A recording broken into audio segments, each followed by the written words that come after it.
What's up, buddy? Just I have question. I have question. Alex Eskandarkhah. No one, see, no one would ever look at you and be like, yeah, that guy's last name's Eskandarkhah. It's basically Alexander. It's like Alexander Muhammad. Oh, pretty true. much. That's pretty true. Damn, I never thought about that. I know. I think That's pretty crazy. It's so funny, man. Every time I've either introduced you to people that are in my family or friends, at least like the first times, they're like, he's Persian? me every time I get in an Uber. Yeah. Yeah, because you're saying that too. Like, does that happen all the time, I guess? Like, because obviously Persians especially, they're so sometimes like superficial and they're like, no, the Persians look like this. They can't look like other people, right? So then they must be like shocked every time they see you. There's always, it depends on the generation. Like the boomers of Iranian culture, they know. Oh, There's because black of the people. history. Yeah, they know. True. It's more like the young people, because like most young Iranians haven't been to Iran, so like, they're like, oh yeah, there's no way. But if you've been like to the south, then you're gonna know there's bare black people there. Yeah, you know? Bandar Abbas, Abbas, Abadan. You know what I'm saying? Yeah. So it's like it's not that much of a shock to those people who've been yeah. down there. But some people, especially over here, like most Iranians here, they haven't been back, so they're like. But that's a beautiful thing about our culture. It's like so many ethnicities make up what it means to be Iranian. I know. You have Azeris, Turks, you got Kurds, right? You got Afghans, you got Black Iranians, Afro-Iranians, right? Baluch people, like we got a little bit of everything over there. Yeah, everything. Yeah. But it's, what happens usually? Like you said, like you're in an Uber, and they find out you're Persian. Like what? How Well, it's do up they to me if I want to let them know. Right. You're not gonna see from my name. Oh, right. Because you don't put your last name. No. You put what, Alex S or something? I don't even put. I just put A. A? Yeah. Like your full name. No, just A. Like Just that's the name of your account. My Uber A. account. Yeah. I don't want people to know my No, it's name. actually smart. Yeah, because you never know. You never, because that happens to me all the time. Like, and because you said you get Persian Uber drivers all the time. All the time. 9 out of 10. I never get Persian Ubers, but when I do, 100% of the time. Yeah. Iranian هستی؟ You're Persian? Nah. Like they're like bamboozled. Oh yeah, but I will like if I feel like fucking with them. Yeah, I'll look at the thing and I see that they're Persian, and when I get in the Uber, I'll be like خسته نباشی.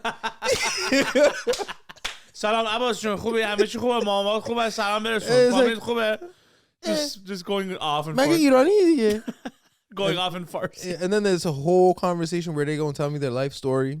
They don't? They do. Oh, they do, yeah. They don't care about me. They just they just go off. No. Which I like. I actually love that being back in Toronto. I'm like, my Farsi is getting real nice and sharp now. Why? Because there's more Persians here? There's so many, bro. Well, yeah, compared to Edmonton. Of course. Yeah. Of course. And I like that. It's like my Farsi is getting a lot better. Yeah, that's true. Even when you came today, you were talking to my parents. I was like, oh, okay. I think his Farsi stepped up. It's up. It's definitely up there. And not that I'm the fucking the representative of proper Farsi speaking. I can barely speak English. I can barely speak English. I can barely speak English. I speak straight Torontonian. Yeah, straight Toronto, dog.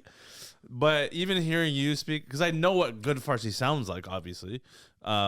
But yeah, even hearing you, I was like, oh wow, it's elevated. Oh, thank you. You're elevated. You're Farsi. Well, thank you, Carlo. Absolutely fantastic. I really make sure I go to a lot of Iranian-owned shisha bars. That's like my number one thing. Is that a thing? There's a lot. In Toronto? Yeah. I've never been to an Iranian. It's always Arabi.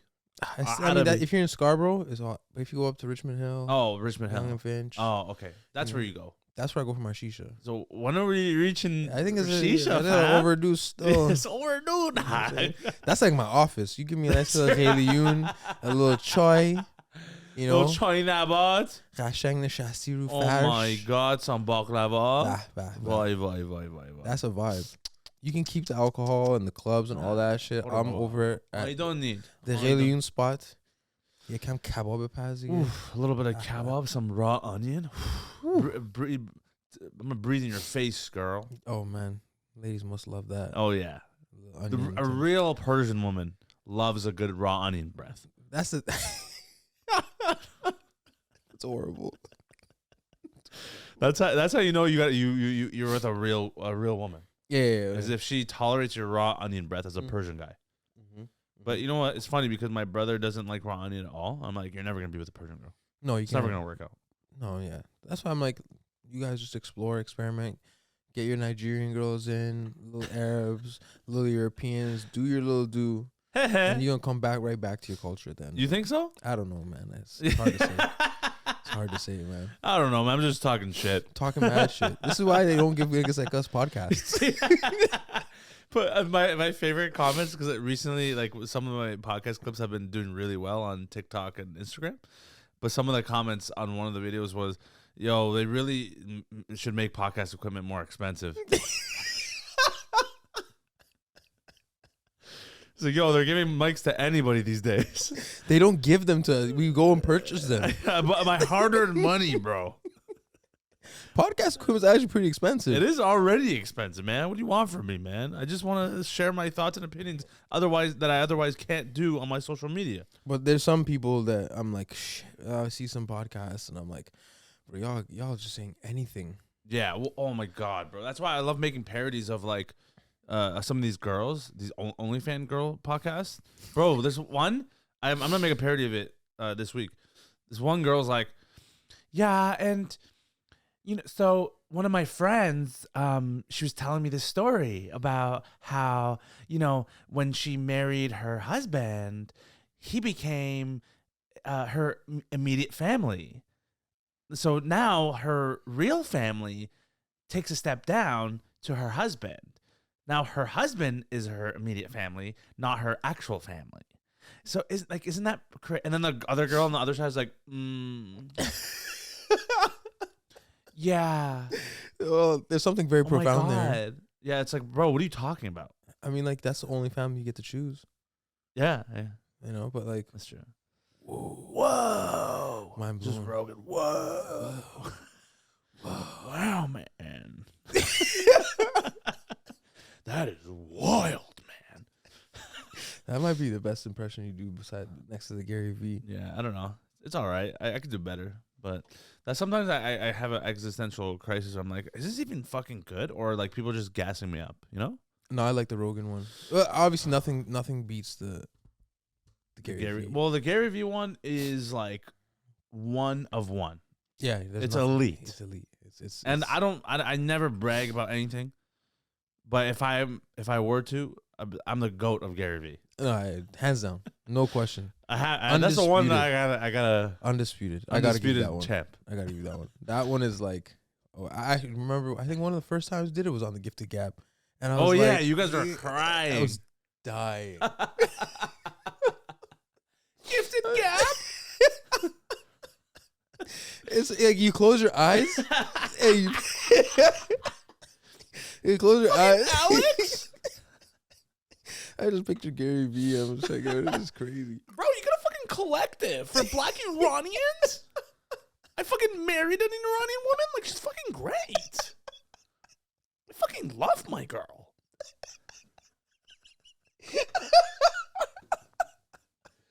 No, like, I fucking love blueberries, but fucking nuts? I really love that shit. Oh, shit. That shit's fucking gold. Oh, man, that's comedy gold. Oh my God, that's so rich. And that guy fucking seen it, and he's like, "Yeah, that's about right." He's like, "That's me, bro." The first comment Gary posted on one of my Gary videos was blueberries. Isn't that so legendary? Fitting, bro? It's fucking legendary. That's goated. You couldn't write a fucking better script than that. It's actually goated. It's amazing. I think it's a testament to your hard work, bro. I mean, I'd hope so. I mean, I'm definitely very appreciative of that when it does. When that stuff like that happens, you're like, okay, it's a indicator of you're on the right path. Absolutely. You need stuff like that, though. Positive reinforcement. Yeah, exactly. You need positive reinforcement as an entrepreneur, as a creator. Absolutely. At some point from the outside world, someone who's not connected to you directly, because otherwise it's biased. Mm-hmm. If all your friends and family like, oh, you're doing great, you don't really. It's not a good gauge. Mm-hmm. And then you start drinking that Kool-Aid. That's it. And then it can get in your head. Or the opposite way, you start doubting yourself a lot. That's why I think getting validation from fans or just, you know, strangers on the internet is actually a good thing. Yeah. Sometimes. Yeah. You know? But also, once again, it can inflate your head too at the same time. But you have to have the right people around you to humble you and bring you down to earth. It's still like a relatively new, like, lane and market, and like, I feel like it's like redefining itself constantly. Social media? Yeah, social media. It's like, you know, we never had this much unparalleled access to like the market and what the market thinks. You know, before it's like, okay, like how would you measure influence? How would you measure success in like traditional business sense? It's like, okay, yeah, you buy this thing for $1, sell it for $3. You judge it by volume. That's your metric. On this side, it's like, well, there's views, obviously, you judge it by that. But then it's like, there's people that have 1 million followers that can't sell the product. Yeah. Yeah. It's very common. It's much more common than people realize. We know people like that. That's crazy to me. It's insane. It's insane. It's scary. Well, it is. It's also a testament to how well you build your brand, because I think brand matters more than following. Absolutely, it's two different things. Mm-hmm. Because we like to think that we've built a brand, or we're building one, and we might have less followers than a lot of people, but I do feel like there's a lot more influence, because of the brand. Yeah, I would say it's based on like, can you fill a room with your supporters? That's how I look at it. It's like, okay, you have X amount of followers. Okay, host a private event. Or not a public event where people can buy tickets or something like that, where you have to fill a room. Right. Right? Because you can't really imagine what your influence looks like just off an arbitrary number. No. But if you're like, okay, I'm going to host an event and sell tickets and put people in that room, then you can really measure your influence. Because if your room is filled, right, there's people there that have paid and left their house to come see what you do or come see what you're offering. Yeah. Right? That's, I think, the only way you can measure. Because other than that, everything is just online, right? And it's like people fake views, people fake numbers all the time. So it's like, where is the metric after just the numbers online? Yeah, that's why I think it's important to be more vulnerable online if you want to fill rooms like that. Mm-hmm. Because the more people know you, the more people get to know you and understand your context, and, you know, just get a behind the scenes look of your life. It will entice them more, and will give them more incentive to come and see you in person. Mm-hmm. Because they're like, oh, because one of the main things that we always hear too is, and that's why I love posting stuff on my stories all the time, or vlogs or podcasts, right? It's like, it's the best place to provide as much context as possible on your life, not just like the highlights, which a lot of people do still. The main thing a lot of people say when they come up to me now is, oh man, I feel like I know you. Yep. And it's like, that only happens because I share about my mom on my stories, my dog, my fitness journey, whatever other interests that I have, my food that I eat, you know. Mm-hmm. And then they feel like you're just their boy. Yeah. But that's the difference. It's a connection. You're building a connection with, like, at scale. Yeah. And it might take longer to build that, like on a strong base. But when you do have 1 million followers or 2 or whatever, and you have this strong base, they're locked in. You're locked in. Yeah. You're good for life. That's why the process is important. I think it's really important for people to see that progress, because like, it humanizes the whatever the number is, whatever the success looks like the end product becomes like much more humanized when like people see the work being put in to get to that, you know, like what, like you said, like your weight loss journey, which you look great, by the way. Thanks, pal. Fucking, you know what I'm saying? Thank you very much. Last time we kicked it, we were hooping. I think right before you went to Australia. Wait, hooping where? Downtown. In a gym? Yeah, we were playing ball.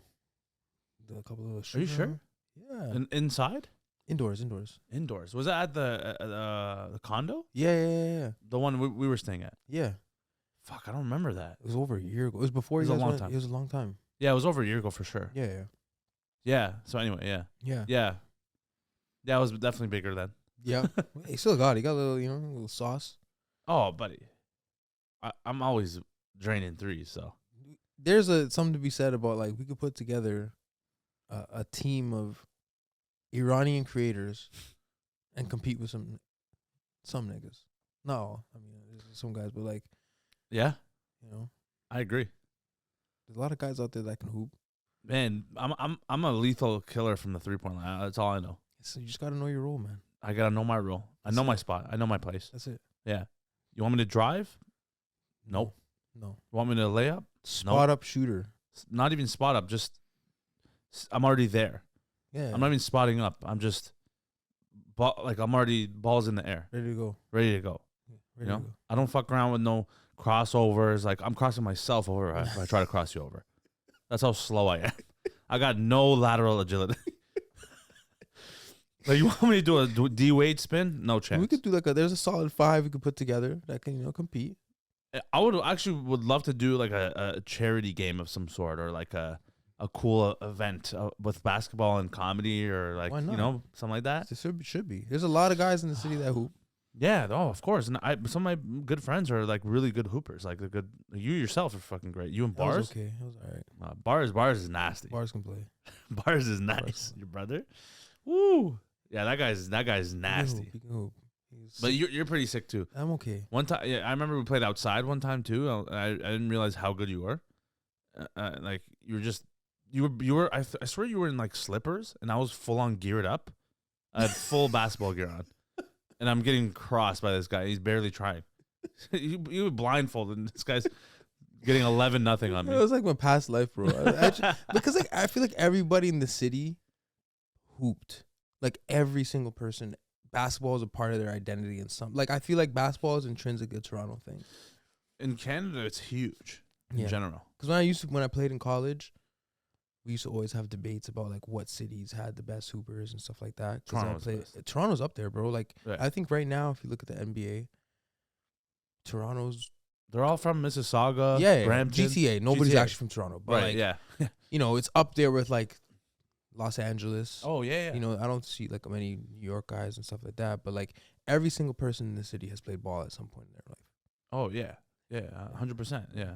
Well, I mean, it's a big city. It makes sense. Obviously, like there would be, but yeah, you think you'd ever make it pro if you didn't have any injuries or anything? Like not NBA, like even Europe, EuroLeague, or like China or some shit. Nah, like the closest I got was going to Iran and doing like the semi-pro thing for a little bit. Oh right, you did do that. I did that. That was the closest I got, and that was like when I came back, I'm like, it's not gonna get better than that. So I'm like, let me just move on to the next thing, Yeah. But nah, it's hard, bro. Basketball is really hard, bro. I know. Like, a lot of things have to go right for like, and I wasn't like as good as I thought I was. Like my bro's way better than me. Oh, and he's taller. Same position. Same position. Yeah. Like he's 6 inches taller than me, so it's like it's tough. So I like felt like I got what I could out of it, Yeah. and like that's why I'm not really. Yeah, I had an easy transition out, Mm. But like a lot of guys have a hard time. I know. Have a really difficult time. How was playing ball in Iran? It was cool, bro. I spent time with like 3 different teams, and like I got to like see the culture, the basketball culture, from like up close. Like being in the practices, played in a couple of showcases and stuff like that. Yeah. And I really just like was out on a whim, and that's why I love social media so much, because that opportunity actually came from social media. Like a random coach just like seeing like my Iranian flag in my bio, and I had like my highlights and stuff. This was like past life before I ever thought about creating stuff like that. And he reached out to me, and like I didn't speak Farsi. Oh, you didn't? No, I didn't. Like I spoke it like conversationally, but I can't read or write. Oh, right. You're not like fluent. Yeah, but he DM'd me in Farsi. Oh wow! And like copy and pasted it into Google Translate, and like why don't you just ask your dad or something? I did after a while. Yeah. And I went to my pops. I'm like, yo, like I've been talking to the coach the last couple of days, and like this is what he said. Yeah, I've been talking to him. Yeah, I've been Google translating him. Talking to him, and like he's like he wants to send like an invitation, like a formal invitation. Oh to wow! Like, come out there and like try out with some teams and shit like that. And he's like, yeah, like why not? Like why don't you? And then at the time I was at a school in Edmonton, playing university ball. So I asked my coach, like, do you mind if I like take a year off to go do this thing? He's like, absolutely, go. I'm like, sick. And I went there. I was planning for like 6 months, but like my passport took a minute. Like I had to get an Iranian passport because I didn't have it at the time. And then I was there for like 3 months. I spent some time in like a couple of different cities, like playing with those teams, and like I didn't get to play an official league game, but they would put on showcases and stuff like that while I was there, which was super cool. And I got to really see some guys. There was a lot of guys from America that were out there. I got to tour Iran, and then when I was there, it overlaps with Nowruz, so they take 2 weeks off for that. And then during that time, I would just go and see my family In Iran. in Iran. Yeah, In Bandar Abbas. Abadan, Abadan. Charluz. Like just my dad's family's from Charluz, my mom's family's from Abadan. So yeah, I was over there, and like I was there because of basketball. That's crazy. Which is nuts. And like I always had like a really hard time like I had no patience, you know, like the typical most times like people play their 5 years, then when they're done their 5 years they go and they do the overseas thing.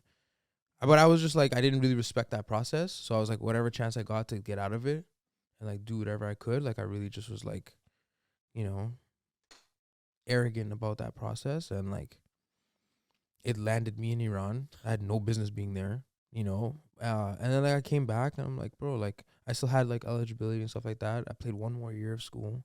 Yeah. But then I was like, it's not gonna. I'm not gonna go to the NBA. I'm not gonna. You know what I'm saying? Like a professional career wasn't really gonna. That wasn't really in the cards for me. So I kind of was like happy with what I got out of it. I got to go back home as like a 22, 23-year-old. Like I was still highly impressionable. I got to spend time with like my family, my cousins who were like of the same age as me, and like I realized like we like a lot of the same things, like I like, you know, and like I kind of feel like that was a very critical part for me as a filmmaker, even though I had nothing like film wasn't even the back of my mind. But like one of my cousins took me to the Museum of Cinema in Iran. One of my other cousins, like he gave me a hard drive with like a bunch of like mobster movies, like all the Al Pacino, De Niro classics, Scorsese classics, all the seasons of Sopranos before it was on streaming. Wow. You know, like he just gave me this hard drive, and I'm here like, damn, like Iranians are really tuned in with like, you know, with like Western culture and shit. And like, so my whole time in Iran, I was obviously doing the basketball thing, training 2 days, playing and stuff like that. But then I was also just like consuming a lot of like the art that would like pretty much set me up for like a career in film 5 years later type shit. Without even realizing it, you know what I'm saying? And, you know, when I came back, I think before I went to Iran, I had just started like my modeling career. And when I came back from Iran, basketball up until that point was like my life's work. But I was like, it was not going to get better than this for me. So it's like, what's next? Yeah. You know? What's the process of obtaining an Iranian passport? That was what took forever. Like, because when they sent me the invitation, I was like, I had to call FIBA, and I had to ask them like, can I go to Iran with like a Canadian passport? Yeah. Wait, what's FIBA again? Like the Federation for Basketball. Oh, right. They basically have like a division in Iran, whatever, like Asia, whatever. Oh, it's the International Basketball Association. Yeah. Okay. I'm like, yo, can I go with like my Canadian passport? And they're like, no, like your parents are Iranian, so like you need to go as a local. Oh wow. So I had to start that process. We don't have an embassy in Canada. Right. So how did you? So I had to apply for my passport through the Iran desk in Washington, which is like a desk in the Pakistani embassy. What? Yeah, they don't have an embassy. Oh, because of the sanctions. Because of the sanctions and all that shit. Oh wow. Right? So that took forever, and like during that process, I was like, man, do I just go back to school and like? But then it's like, no, I can't. Like I already told my coach, I'm not coming back for this year. It took a minute. I had to send my actual physical passport to the desk. Like I was scared shitless. Like what if they don't send my passport back and shit? But then they sent me like a shinasname. They sent me an Iranian passport, and I was officially an Iranian Canadian after that. That's insane. Which is crazy. And you still have it? I still have it. Yeah. You have an Iranian citizenship right now. Yeah. So anytime you want to go back, you can know. Oh, it's not that easy, you know. Well, you know, you know how complicated it is. I don't really want to go back, but like. But you can if you want to. I could, yeah. But then you don't know if you're coming back. Yeah. I don't know if they're like, like secondary. Right here, please. Come this way, please. Okay. You know, No, I don't know. Shut your mouth. This way, please. Okay. It's kind of dangerous. It's scary, but like. It is, yeah. I feel like, you know, just because I was like curious and like I didn't, like I have like a real, like adversity to like rules, you know, and like how people do things. You know, like Yeah. everybody's like, yo, you got to do this way.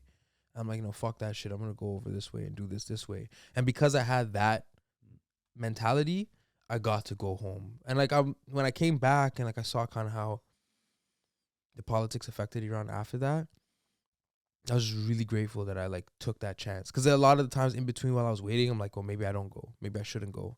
Maybe I should just stay here and just finish my school shit. Maybe I should just go back to school, like go back over here and play and just ride that out. I had a lot of like doubts and stuff like that about going. And then like, obviously you want to go there and sign a contract. And the biggest thing why I didn't sign a contract was because of my Sarbazi. Oh, for military Yeah, service. yeah. They're like, oh yeah, like you can come play for the military team for 2 years. And I'm like, What? yeah. They Like, said that? yeah, yeah. What do you mean the military team? The Like military has a team in the league. like an actual basketball team? Yeah, yeah, What the hell? But then you have to be in the military pretty much. and shoot people. No, I don't And think then they make shoot you shoot threes. people. I think it's like I think the basketball part is like light duty of it. I don't know, but that was one of the options they had presented to me. Wow. And So I'm then like, what happened with that? I didn't do it. Well, yeah, obviously, but No, I was just like, fuck that. But I'll they just weren't go like- back. they weren't like pushing it on you. No, it's up to you at the end of the day, Oh. you know. And it's like, well, it's cool. I got to come out here. I got to do this a little bit. I got to play a little bit. I got to see people. I got to meet. Like my network expanded so much because I was just like in a place I'd been to Iran before as a kid with like my mom and my brother, but I was there by myself as a grown man. It's different. You know, which is different. You know what I'm saying? Like you finish practice and I'll just walk around the streets of Gorgon all day. Like, That's crazy. you know, and just like with not a care in the world. And I was dead ass like ready to like stay there. Like I would have like if you told me like I wasn't gonna go back, I would actually be cool with it because life was just different over there. What do you mean? Why was life different? It's not like the West where like everybody's like working to survive, like like everything here is like work. You know what I'm saying? There it's like yeah you're working and like obviously the economy and shit like that is tough, but like it's pretty chill. Like I would watch my uncles like go into the store, like they'll come back for lunch, they'll take a nap before going back in. Like that's like a norm in Iran. Like the concept of work in the East, in the Middle East is different than here. Oh yeah. Life isn't centered around what you do. Well, even in Europe, it's like that too. Absolutely. Like Spain, Greece, Portugal. Like they have siesta. Yeah. Like Same shit. 3 hours. No, we closed. Yeah. Time to go sleep. And the cities never sleep. Like I was in Abadan for a bit. Like places are open till like 4 a.m. Like Right. that's regular. That's pretty normal. cool. Yeah. They have it right. They're doing it right over there. They do it right. Yeah, they're doing it right over there. Despite what you might say about the politics, Yeah, whatever, the way they're living The life, culture. the culture, and what they're doing is how it should be. What's something about the culture over there that you don't like compared to here, to the Western world at least? Oh, okay. Driving is nuts. The crazy thing is, I've been hit by a car here. I've also been hit by a car in Iran. This guy's 2 for 2, bro. I'm 2 for 2 on the continents.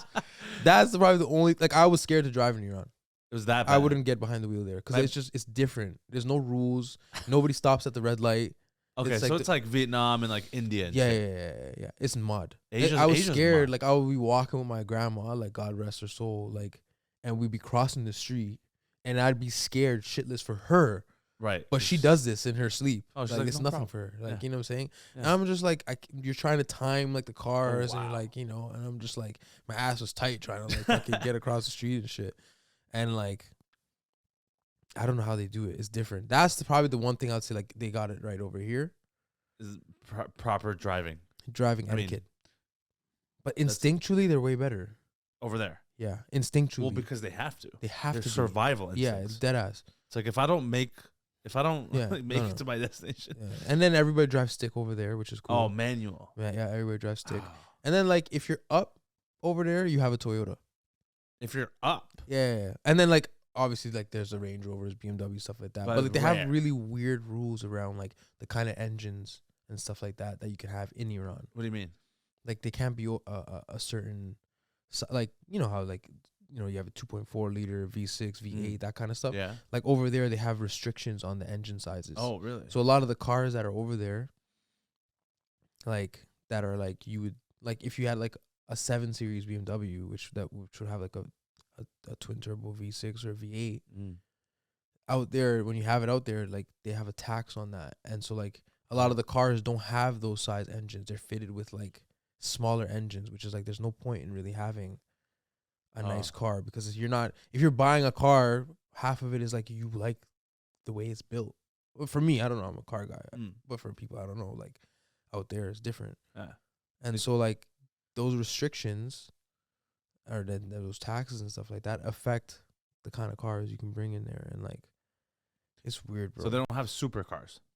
They do have supercars, but some of them you're getting taxed extra for having. So it's not even worth it. It's not worth it, in my opinion. It's not. You're paying double the price of the, especially because the dollar is like that too. Nothing. That too.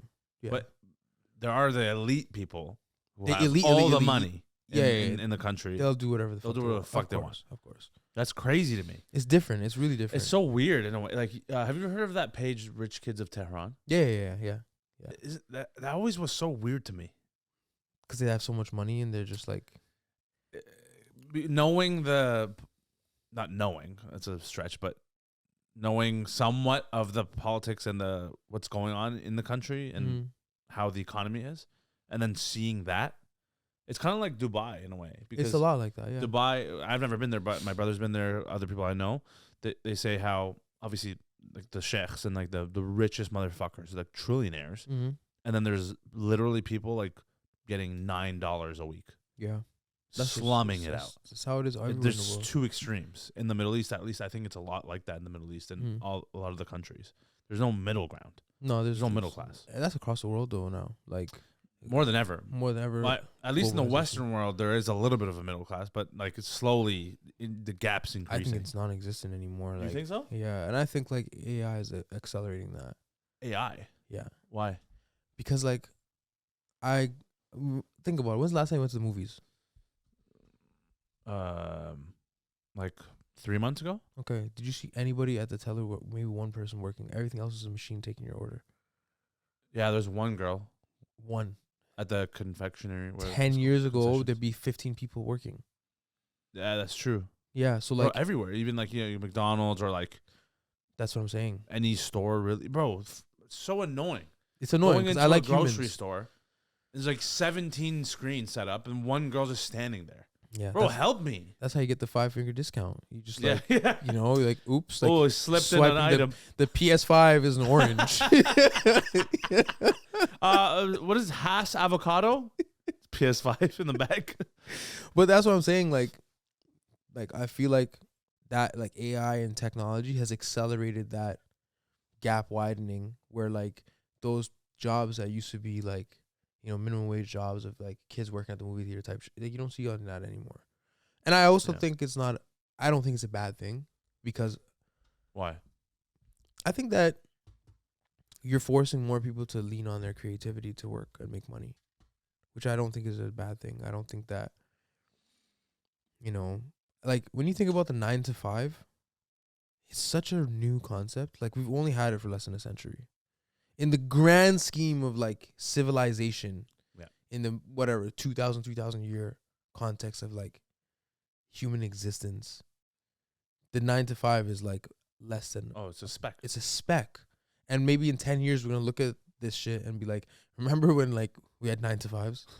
Because everybody has kind of graduated and like figured out how to make money and like go back to like, not necessarily specialization, but like developing skill sets that make you money outside of like a traditional job. Like this is such a small window of humanity that's been doing this for so long. Like it's not to me, it's like we had different ways of making money and trade and barter way before that came into the world.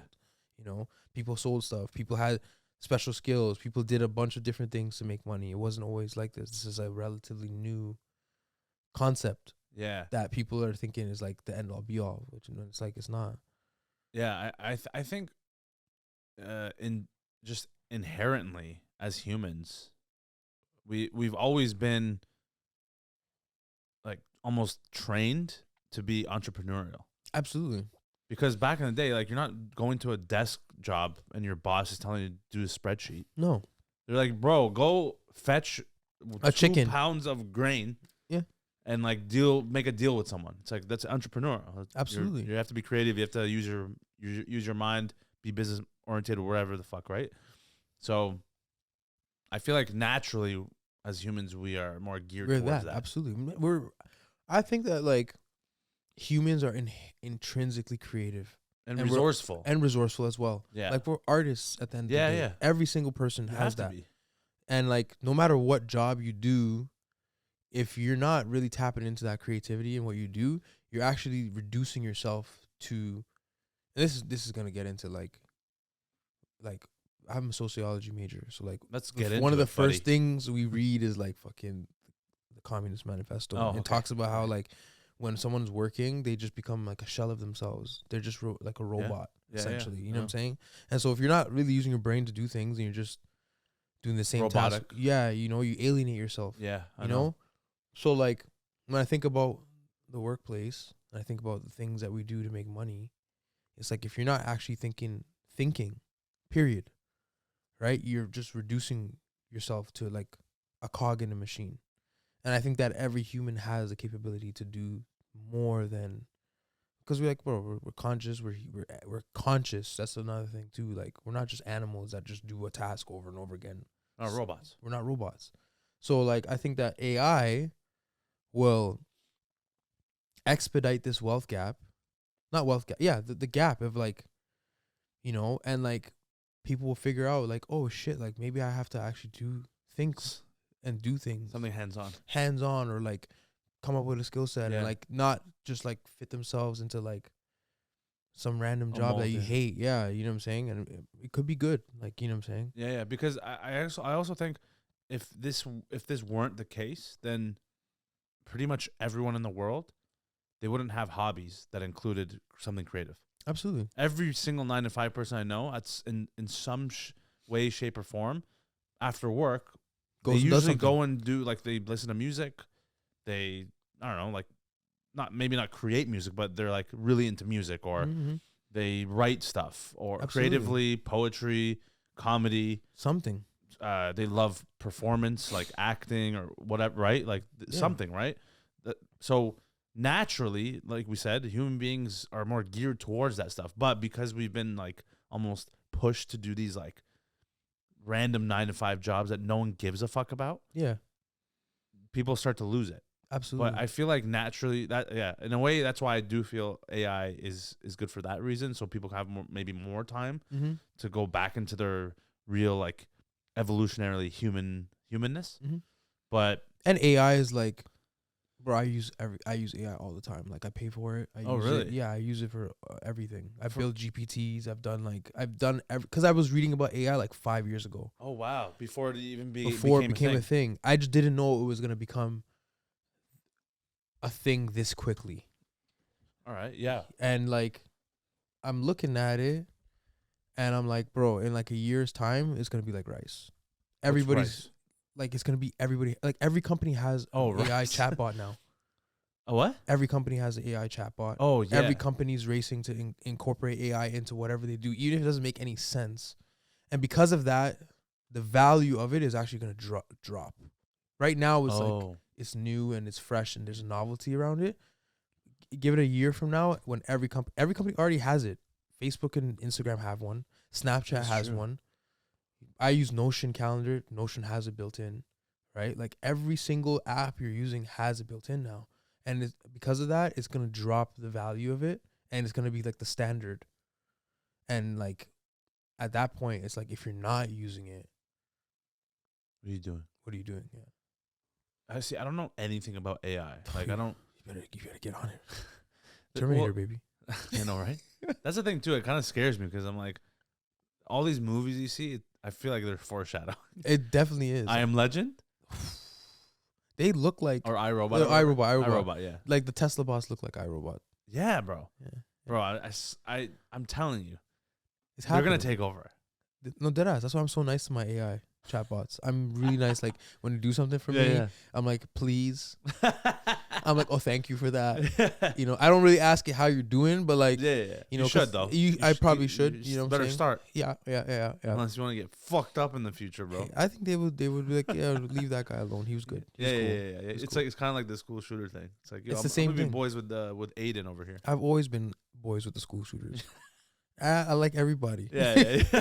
Hey, what's up, man? How you doing, brother? That's that. That was me in like high school. I'm like, you know what I'm saying? Like, yeah, same. I'm not bullying nobody. No, I'm minding my business. 100%. And when homeboy goes in that bag, oh yeah, I'm chilling in the back of class beside him. Yeah. Yo, what we doing today, bro? Yo, what's up, man? Yo, what we getting up to, bro? You know, you got it.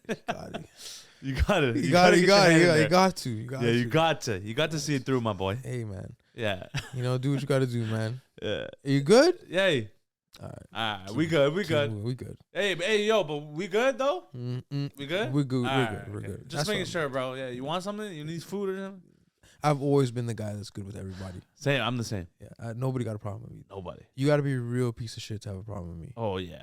100%. Yeah, I agree. Yeah, bro, I would fake it sometimes just to be liked. Yeah. You gotta do what you gotta do sometimes. Politicking, rubbing shoulders, kissing babies. That's it. All that. You gotta do. Some people shouldn't kiss babies, but hey. Yo, not the pedophilia. Pause. Hey, oh my guy. Hey. No, but the AI stuff too. I realized. I actually saw Marlon Palmer. You know Marlon Palmer. Oh yeah. That dude McFly. He posted a video of him asking if it can speak like a Toronto man. I seen that. I was like, what the fuck? It's more crazy. Toronto mans than anyone I've ever met. It's amazing. It's like, yo, fam, like you're blessed. Like it's talking like that. Yeah. AI, bro. It's because it learns. It has access to how everything. do you know that? It knows. It was saying like everything. Surdy. Like Surdy Hoodman. It's like up, what? It's up on everything. And I'm like, yo, this is crazy. Knows about Randy's patties. I'm like, brother. It's smarter than we think. And I'd be using it for like everything. It's 10x my productivity. Okay, but what's because I'm just curious because I don't know what the purpose of it really is right now. I don't know what to use it for. Mm-hmm. What's the main thing that it benefits you for? Like what's the main thing that AI helps with? For me, that you couldn't get before. It's like the tasks that I used to hate. Like I would have it draft emails. I've had it like, you know, I'm like the rug thing that I'd be doing. So I would talk to a lot of like suppliers and stuff like that back home in Iran. And I can't read Farsi.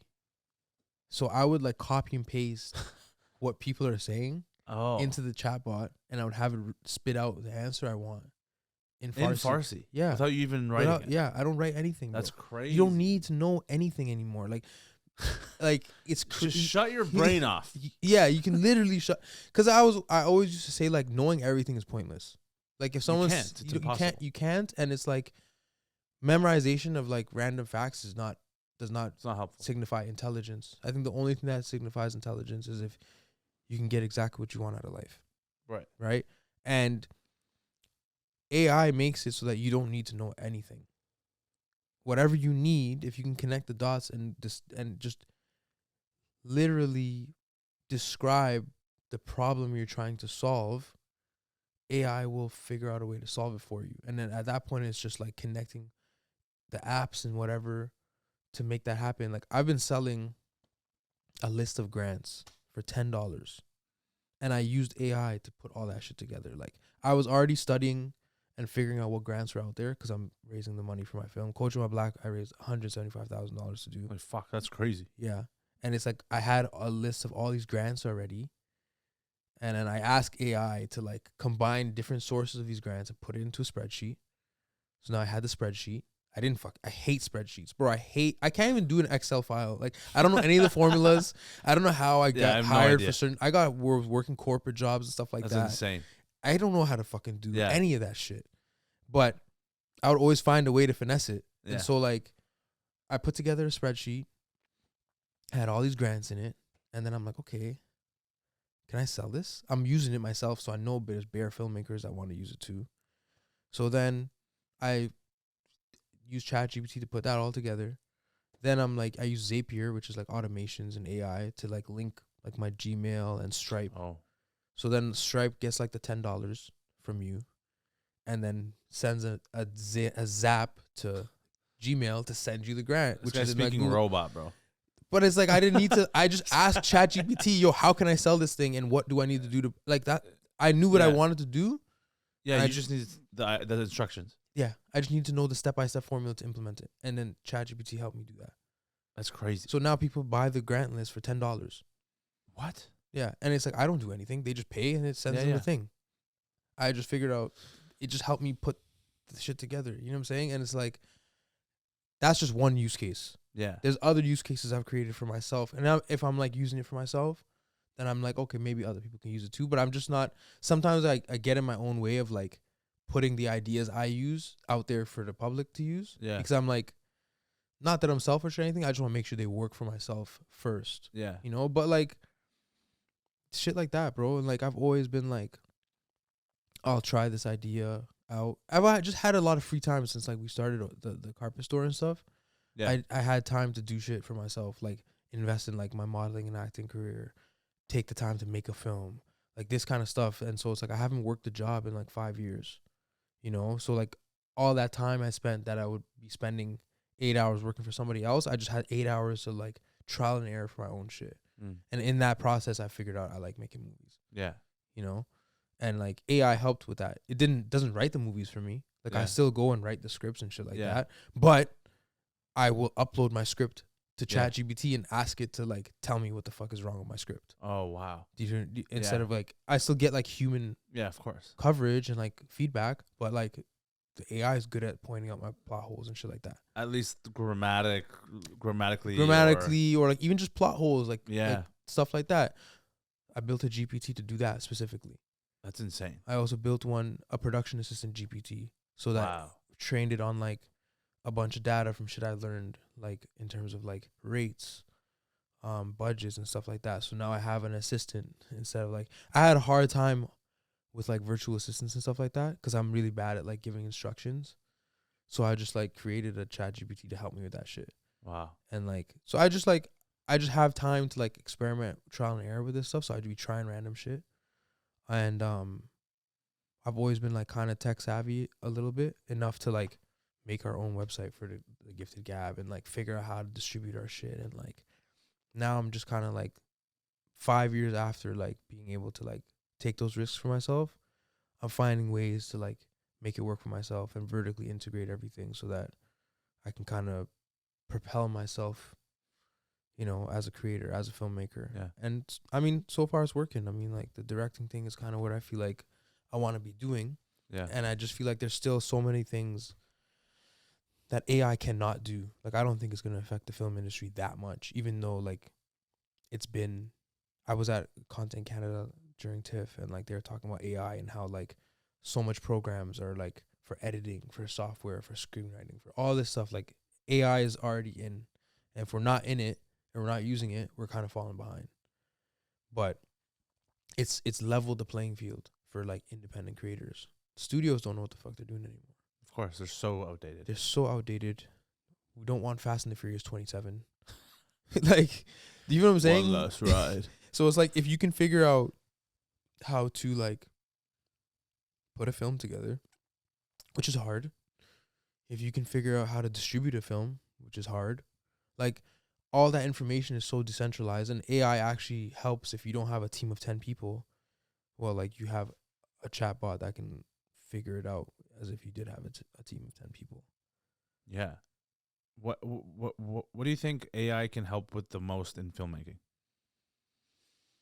It depends. I don't know, man. Because like for me, personally, I've always been good at raising money because I come from small business. What small business as in your dad's business? My dad's business. Kushan Rugs. It's not Kushan. It's Esfahan now. Oh, they changed the name? Yeah, we changed it. When did you change the name? Like maybe the last time I seen you at last time I seen you in Everton, we rebranded. Oh shit. That was a whole long story. Oh wait, when you changed the location, it's not in the mall anymore. No, we're back in the mall now. Oh, okay. It's a long story. We've been to like 5 locations. Yeah, okay. Yeah.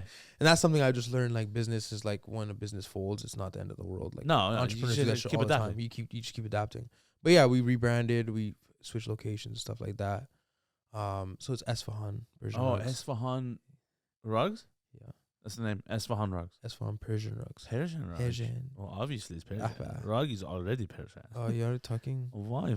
Okay. So, So your dad went from Kashan to Esfahan rugs, and still Esfahan rugs now, but it's back into the it's in the previous mall, location in a again. different location in the same Different mall. location in the same mall. Okay.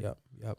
And then And so sorry, you're saying that you've always been good at raising money because you've worked with small businesses since growing up.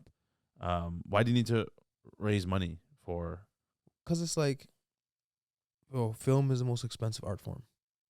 The most expensive. There's so many other art forms, right? Yeah. But film just requires so many people involved, and it's a business. You have to pay people, right? You have to keep people, pay them fair wages and stuff like that. So you need money, right? So because I came from like building a couple of businesses, like the hair store, the rug store. Oh yeah, and you have a hair store too. Yeah. Like because I come from that, when I was coming into the film space as an actor, because remember, like I started with acting and modeling. Yeah. I was like showing up to sets, and this is something I got from my dad. Like, he's always like, he'll walk into Tim Hortons and like scan the place, and like he'll be able to tell you their operating expenses hourly. Wow. Yeah, just based on like location, how many people are working, and it'd be like, no, this business is not making no money because it costs them this much to run per hour, and they're not making that much per hour.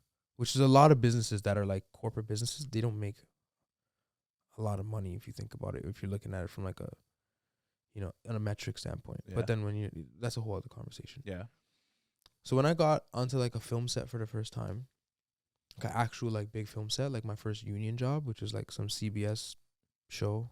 I think they did one season. It was like Kate Beckinsale was in it and stuff like that. And like I was on set and I saw like 250 people working. Yeah, no, it's a lot of crew. It's a lot of crew. And I'm looking at this and I'm like, bro, this is like hundreds of thousands of dollars per hour. Easily. So I'm like, this is a lot of money here. Like, where is the money coming from? And then I realized, like, that was the key to filmmaking. It's like, you can't make a film if you don't have money. No. First. Second, a while back, I did a weed commercial. A weed commercial? Yeah, for the government. Oh. And the day rate or whatever was pretty standard. But then, like, maybe 6 months later, my agent sent me an e-transfer for, like, X amount of dollars, like a couple $100. I'm like, yo, what is this? Like, why'd you send me money?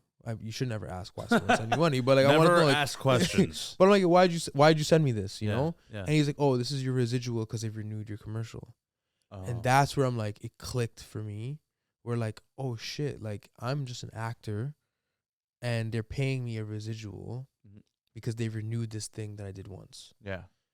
So then I'm like, imagine what the director's making. Imagine what the producer's making. Oh yeah. Because they're making this thing one time, and if it's being used and played, they're gonna keep getting paid for it. Yep. So then I'm like, shit, bro, like I'm in the wrong business. Like, what the hell am I doing as an actor? Like, why am I not directing and producing? And that kind of was like along the, like, I started working on Coach While Black at the same time, and it just hit me that, like, okay, if I can get it done and have the money to finish a project up front, and I can sell it one time, the intellectual property you can sell over and over and over and over again. And then at the time I was at the National Screen Institute learning about building a business in film. And I was like, holy shit, like you can make something once, you can sell it in Canada, you can sell it in Europe, you can sell it in Japan over and over and over and over again. And that life cycle of that piece of IP never expires. You have it for the rest of your life. So I'm like, what the hell am I doing selling a carpet for X amount of money when I could be selling a project and selling it again and selling it again? And, Coach While Black was my first project, and it's unheard of to raise $175,000 on your first film. That's Some insane. People will look at that and say, like, that's irresponsible to raise that much money and spend it on a short film. Yeah. It wasn't a short film. It was like 40 minutes long. Yeah. But, like, for me, I'm like, no, I understand that you need money to make this kind of stuff, to pay people, to give yourself the best chance. And now I'm like, if I can just do it again with a little bit more money, then I can like build a catalog of shit that I can sell over and over and over again. And that's where I'm like, that's what makes sense to me as a business, not even as a filmmaker, as a businessman. I came into the game and looking at things from that small business lens of like, you need money to do this thing anyway. So like, why not focus on that? I'm gonna still do the storytelling and do the directing and do the writing anyway. But if I can like be proactive and learn the business side of film, which is what I did, what I spent doing the first 3 years of I'm only 3 years into directing, 5 years into producing. Yeah, you're new. I'm still so fresh. Brand new. But if I'm coming with that in mind of like, you need money, you need to make the money back, why can't I have a lengthy career in this, you know? Yeah. So that's what made sense to me. And it's only because I come from retail. Right. You know, like building a business in retail and like buying a product for $1 and selling it for $3. It's the same thing in film. You're making a thing for $100,000, you want to sell it for $300,000. That's a great film. If you can double up your money, like these guys are spending $500 million to make a film, and they're happy if they make $1 billion. It's crazy. Which is nuts. I think it's irresponsible to spend that much money on a film, but they're doing it, and like that's just at scale. But like, we just think that Hollywood is the end all be all because it's just constantly in our face. There's a whole other market in Asia. There's a whole other market in Europe. Oh yeah. There's a whole other market. The Middle East has its own market. Yeah. And like, if we think about film in that context as like, you can sell it in multiple territories. You only have to make it one time. And if you can retain your rights and your IP and stuff like that, you can, you know, spend 5-10 years building that catalog and then just go and sell it later.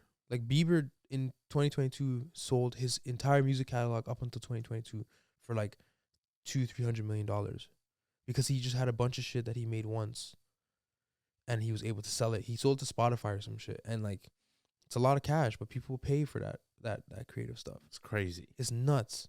And to me, I'm like, what am I doing in any other business if like the most money is in entertainment? Yeah. That's how I look at it.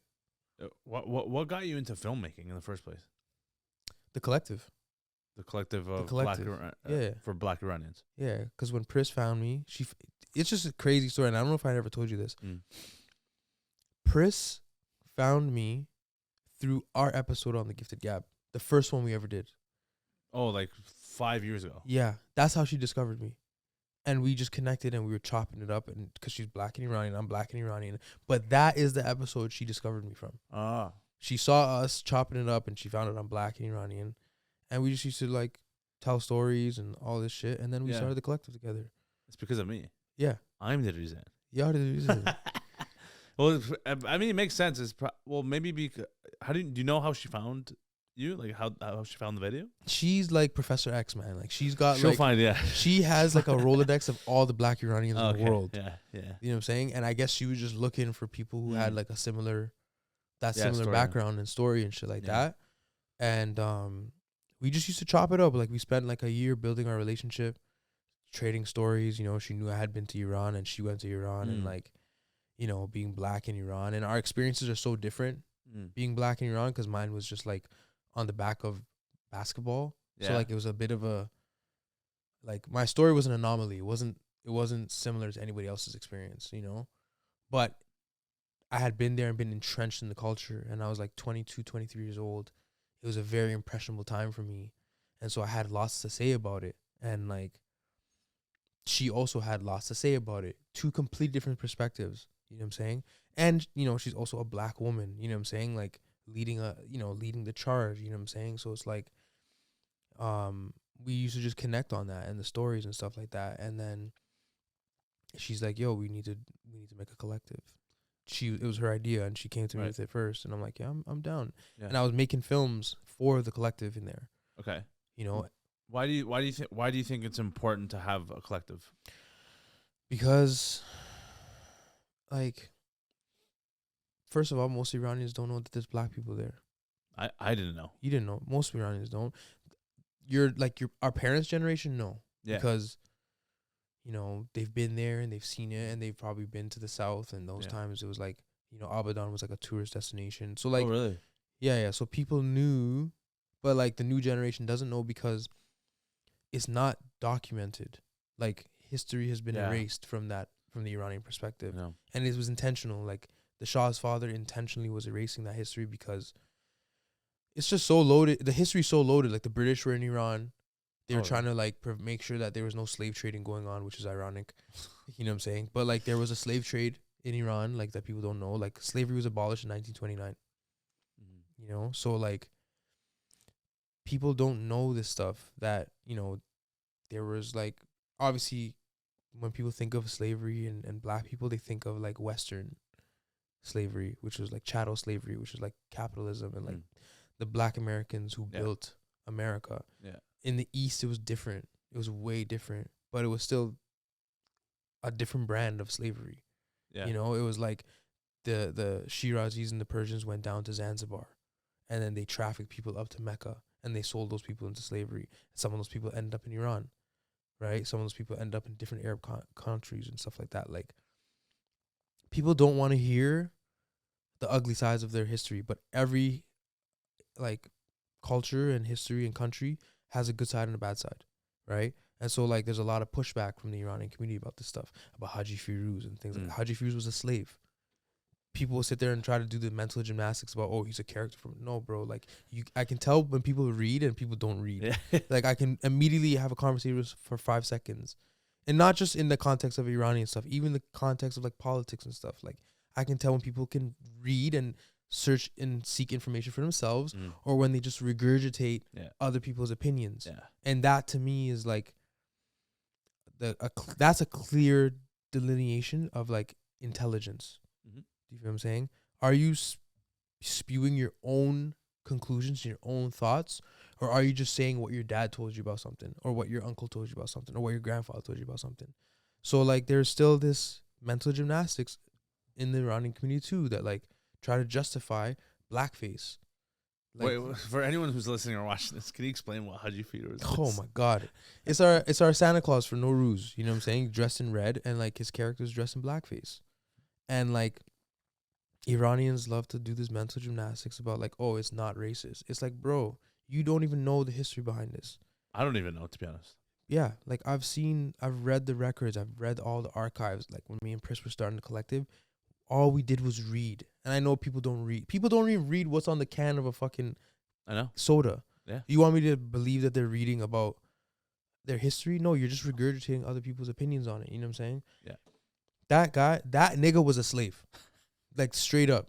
One of this, like there's documentation of this in like different places. Like the nigga's name was Haji Firuz, and this is a picture of him. It's a nigga that looks like he could be my uncle. Dark as shit, sitting in a chair, wearing a costume. Not a red costume, but like he was like almost like a jester or some sort. Yeah, like a clown. Like a clown or something, you know what I'm saying? And the way he's presented in our folklore is it's dehumanizing. Do you feel what I'm saying? And so when people are giving their opinion about this, I can see when they're just regurgitating what their grandmom told them about this culture, or when they've actually went and looked into it themselves.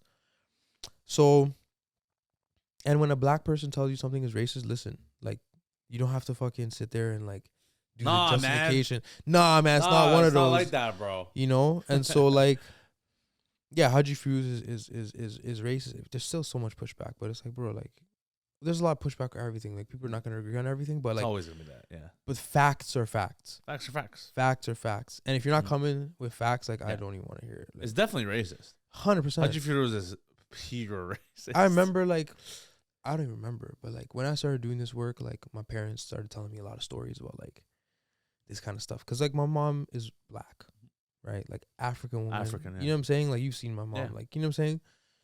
So like, my dad looks more like you. Yeah. But there would be times like my dad would walk me into like one of these fucking bazaars in Young and Finch when I was like a wee toddler during Nowruz.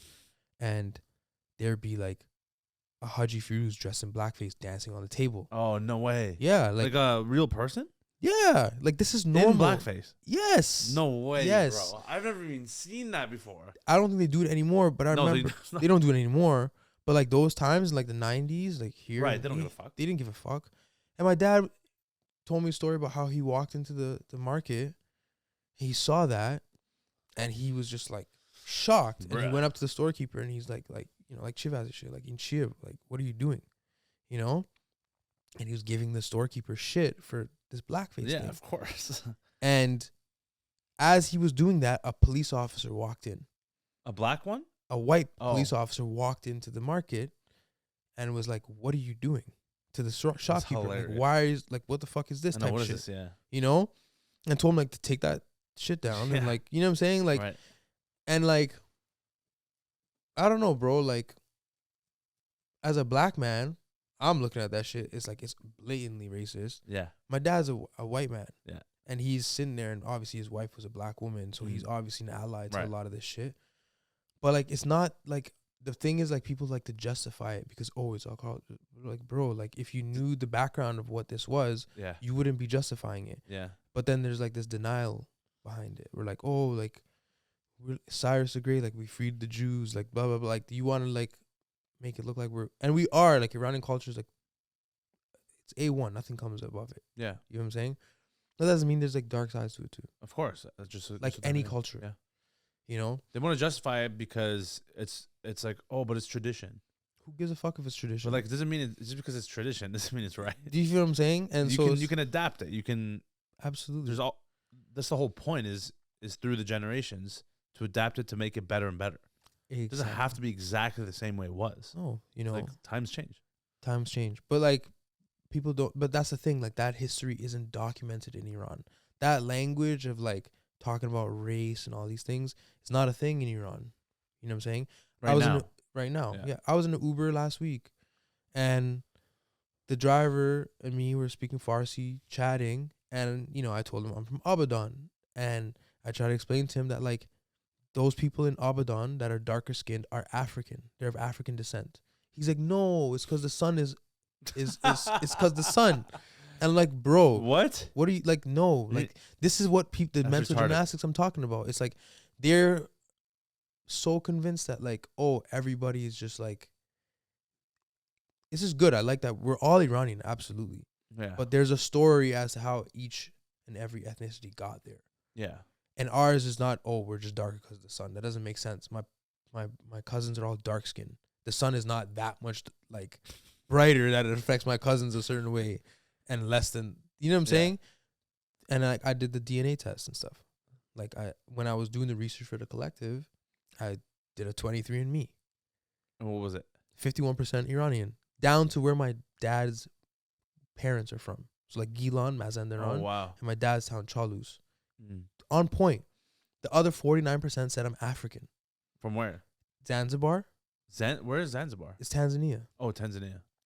which was like a quarter. Yeah. And the other quarter was sub-Saharan African, like Zambia, Congo, Angola, Oh, wow. But, like, Where your mom's from? where my mom is black on both sides. One side is from Zanzibar, Yeah. Tanzania, which her mother's mother was trafficked into slavery. Wow, that's Yes, crazy. It's 3 generations removed from me. But her father's side came to Iran to work in oil. What's his background? Sub-Saharan African, like, Oh, same. because the Congo and like Angola and those, like, they didn't Yeah. have borders. Right, it's just like one area. It was like one region. yeah, okay. right? Yeah. So like, that was her father's background. So one side came to Iran willingly, Yeah. but the other side came Because of unwilling because of unwilling slavery. yeah. Yeah. So like, you're not about to tell me about like, you're not about to tell me the son, Dige. that's you know what I'm saying, but that's what people, because they don't have the language to speak about this stuff. Right. They're not talking about this at all. Exactly. They're not even willing Not to in have this schools, conversation. No. Not in families. Bro, even me, like I'm born and raised in Canada, and I've grown up with my Iranian family my whole life.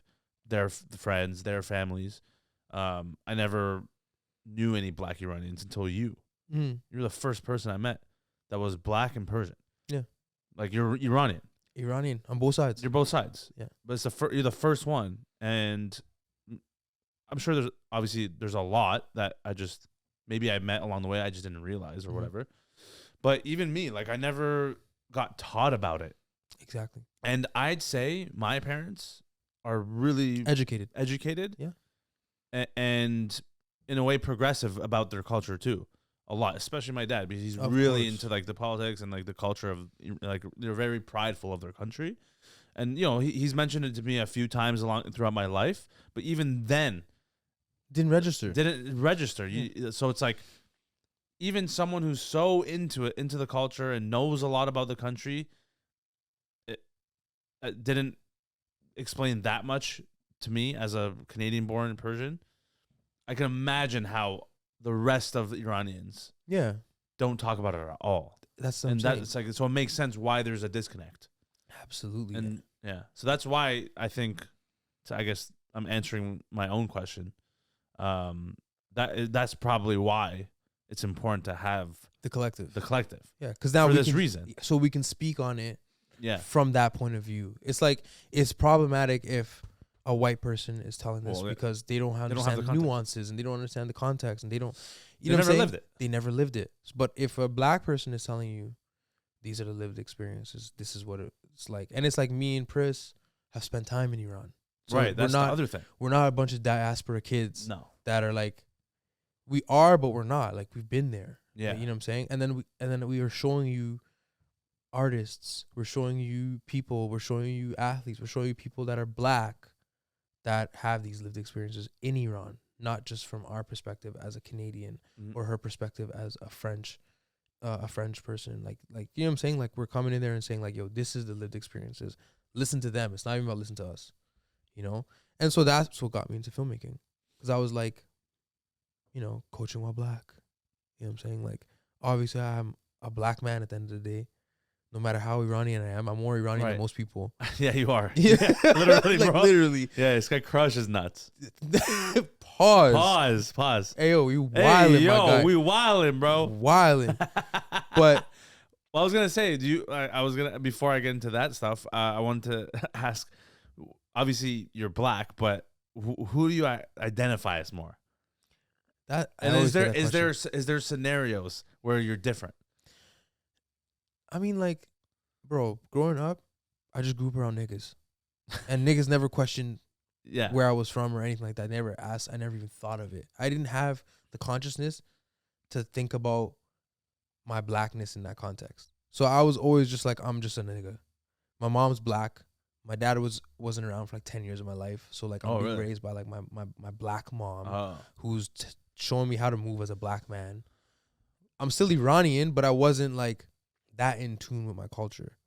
And I didn't really need to be. And like, I had the same problems as all my friends. Like, I would be getting to my mom's car to drive it when I'm 16 years old, but I got to take my fitted off when I'm driving. Wow. Or I've seen the police shoot a black man. Like, there's things that I've seen that are a result of like, you know, I've been profiled by the police. Like, all my problems are because I'm black. So it's like, I'm first a black man because any room I walk into, that's the first thing people see. Then I'm Iranian. You know, and that's just because of how the world works. Yeah. That's not anything due to like how I identify. Right. Even though both my parents are Iranian. Yeah. You know what I'm saying? I speak Farsi. Yeah. You know what I'm saying? I sell rugs. Like, everything about me is Iranian. Like, I'm a filmmaker. Like, like, there's a lot of, you know what I'm saying? Like, creative, yeah. All that stuff is like very Iranian about me, but I'm still, at the end of the day, like, I'm a nigga. Like, it's like, I can't change that. You know what I'm saying? I went to school with a bunch of niggas. Yeah, like, I grew up playing basketball. Like, these are just like, true. As much as I am Iranian, like, and it's not that I identify more with it. It's just like, that's how it came. It is what it is. It's just the reality of my circumstances. Yeah. You know? Has there been any scenario where you could pull out your black card and a Persian card at the same time to help you in a situation? I think it helps me in a situation with Iranian women. Really? Because you know how it is, man. You know how I don't know how it is. Well, I know you don't know. You can tell me how it is. Like, wait, you're saying Persian girls love it if you're first of all, you're black. They love that already. They love niggas. And then on top of that, I'm Iranian and you're Persian. Oh my god. Oh my god. Oh my goodness. You're both. The jungle fever is very real. Jungle fever. It's very real. It definitely helps with that, eh? 100%.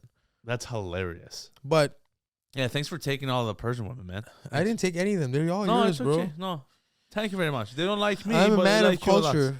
I don't discriminate. They don't like me at all. They do. Persian girls don't like me. It's okay. There's so many other girls in the world. Yeah, but I want a nice Persian girl.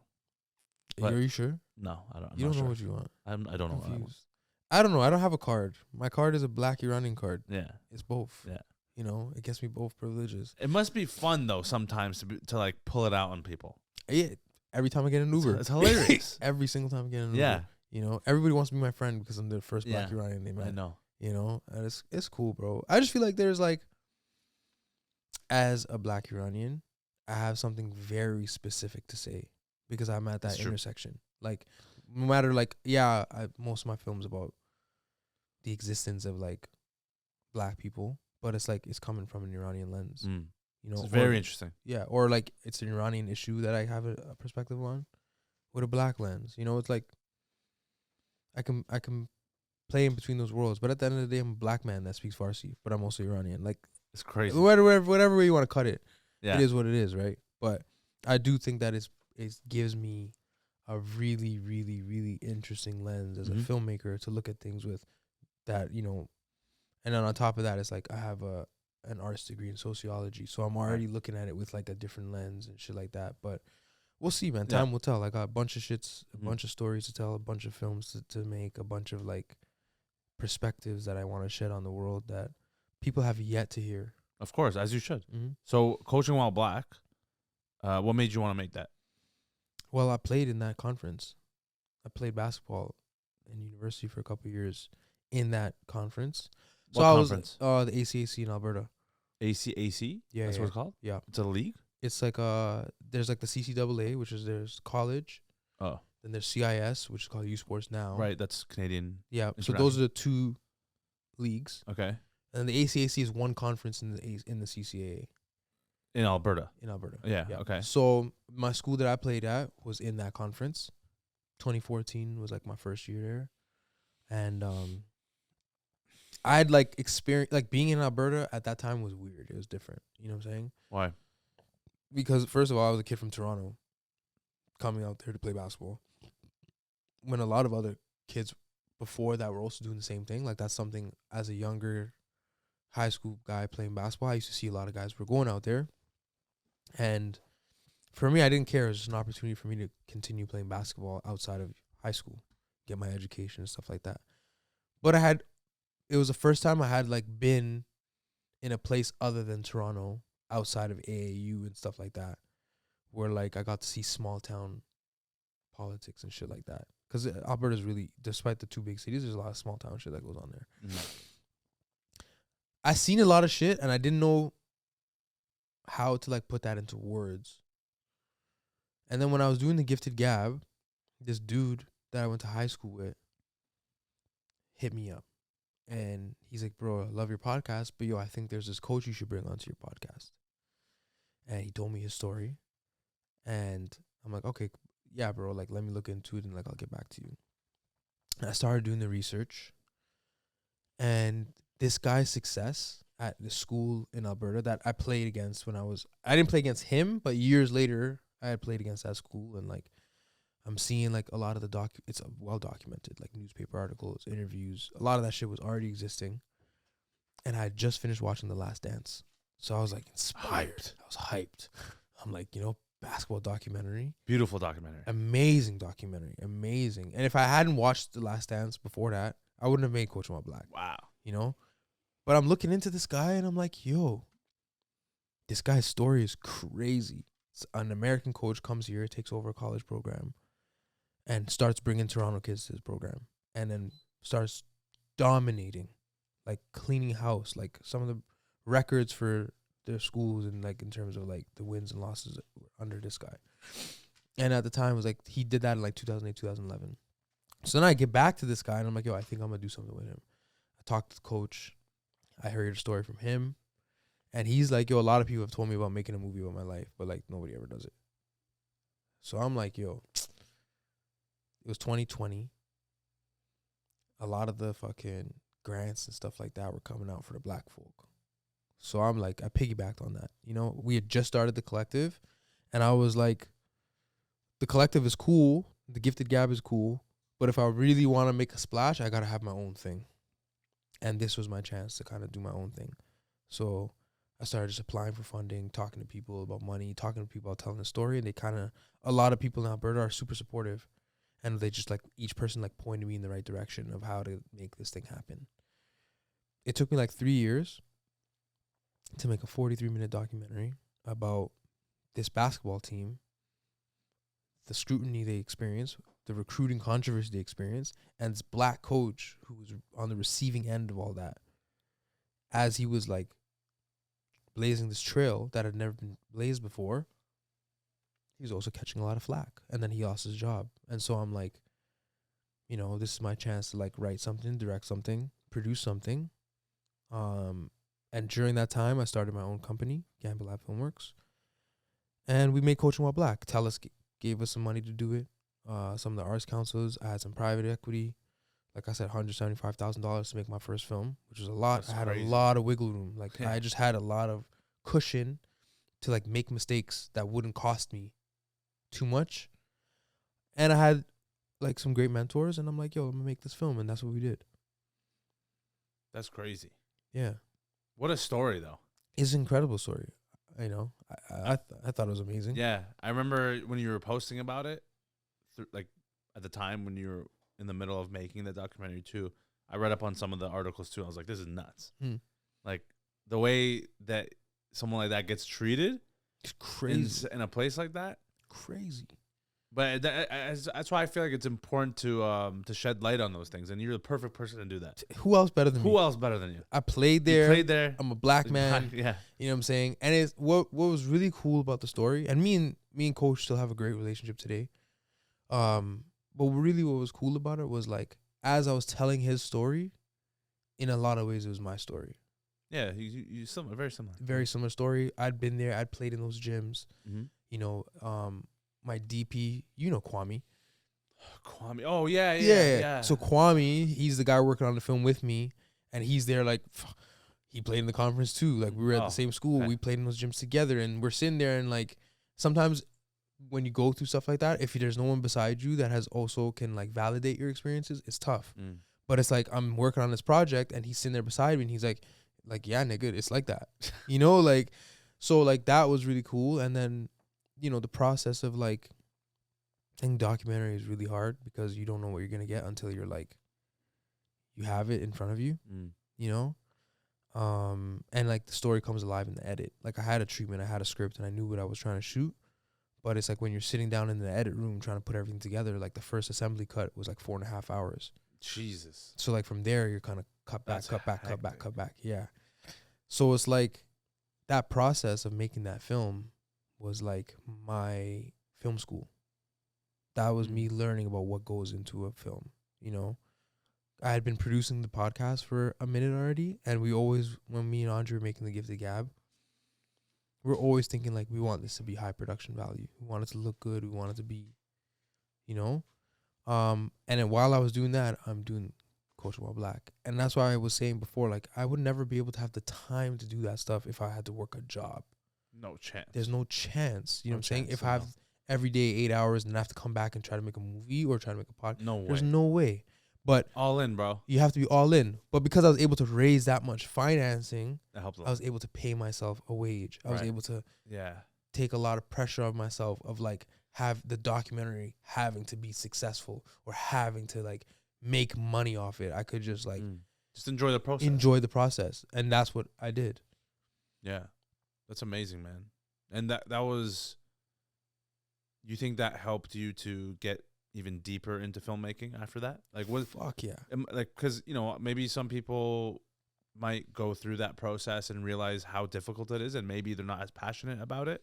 But for you, it was a well indicator that, oh shit, this is exactly what I want to do. Well, like, you remember, like, I got into Hit and Run in the middle of my production. Yeah, bro, that's Yeah. fucking nuts. I was like, in the middle, yeah. you literally got swiped by a car Head on. Like, head on. yeah, like, Insane. insane. Like, and it was in the middle of, like, me making this film. Like, Yeah. I was in, like, maybe towards the end of the actual production. And, bro, that shit, like, flipped my whole life on its head. And I think it was God's way of, like, saying, like, yo, focus on what's in front of you, which was the film. And that was, like, my true litmus test of, like, how bad do you want this thing? How bad do you want to finish this thing? Like, are you like, this was my indicator of like, am I built for this or not? Because I had every excuse to say I'm not finishing the film. I had every excuse. I was bedridden. I had surgery on my leg. In that same time, we were closing down one of the rug store. So it was like one after the other. One thing, when it rains, it pours type shit. Yeah. I got sued shortly after that. Like, there was so Sued much for shit. what? The whole other business. This was business, bro. That for me was like, I had every excuse to stop. Yeah. But I'm like, nah, bro. Like, I promised Coach. I promised Tellis. I promised all these people that I'm going to deliver this project. So I had to like pull up my pants. Obviously, I had to learn to walk again. Literally. But it's giving me Kobe vibes. That's Mamba mentality. That's exactly what I was thinking. Like, what would Kobe do in this situation? Why that was always happy? my thing. Why should I be happy? You know Job's finished? Job's not finished.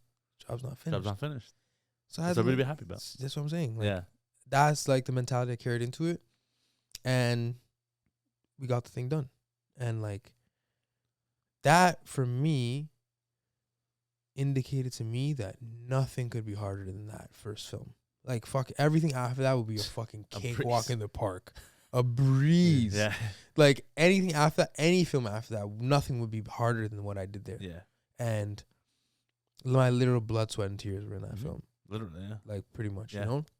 And because of that, I was like, I had the confidence to, like, do anything after that. Yeah. Any other film after that was going to be a fucking cakewalk. What was the feedback from Coaching While Black? Well, now, like, first of all, I got DGC nominated. What's DGC? The Directors Guild of Canada. Oh, wow. Yeah. That's amazing. So I was nominated for their... Recently? That was, like, last year during... Oh, shit. During That's TIFF. sick, man. Thanks, man. Yeah, like, congrats. Thank you, bro. I know it takes a lot of people a long time to get on that list. Oh, yeah? So to be on there at my first try was cool. I didn't win the award, but just to be in the conversation was enough for me. You know what I'm saying? Exactly. And it was really cool to, like, be recognized by my peers for it because I put so much into it.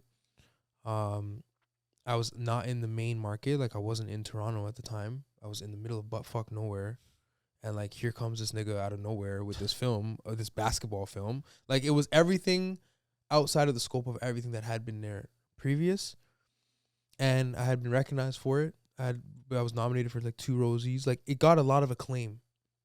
And I thought that was really cool because it, like, immediately made people respect me as a filmmaker. And so the feedback was really good. A lot of people were like, this film is amazing, you know, which was cool. I just wanted to tell a cool story, you know. I still like it. I still, like, will watch it once in a while. But, like, most people, it's available on Amazon Prime in the States right now. Oh, that's sick. You know, I'm trying to find a home for it here in Canada. You know, but it's harder in Canada. It's not hard. It's just like I'm learning distribution now. Yeah. I'm learning it firsthand, you know.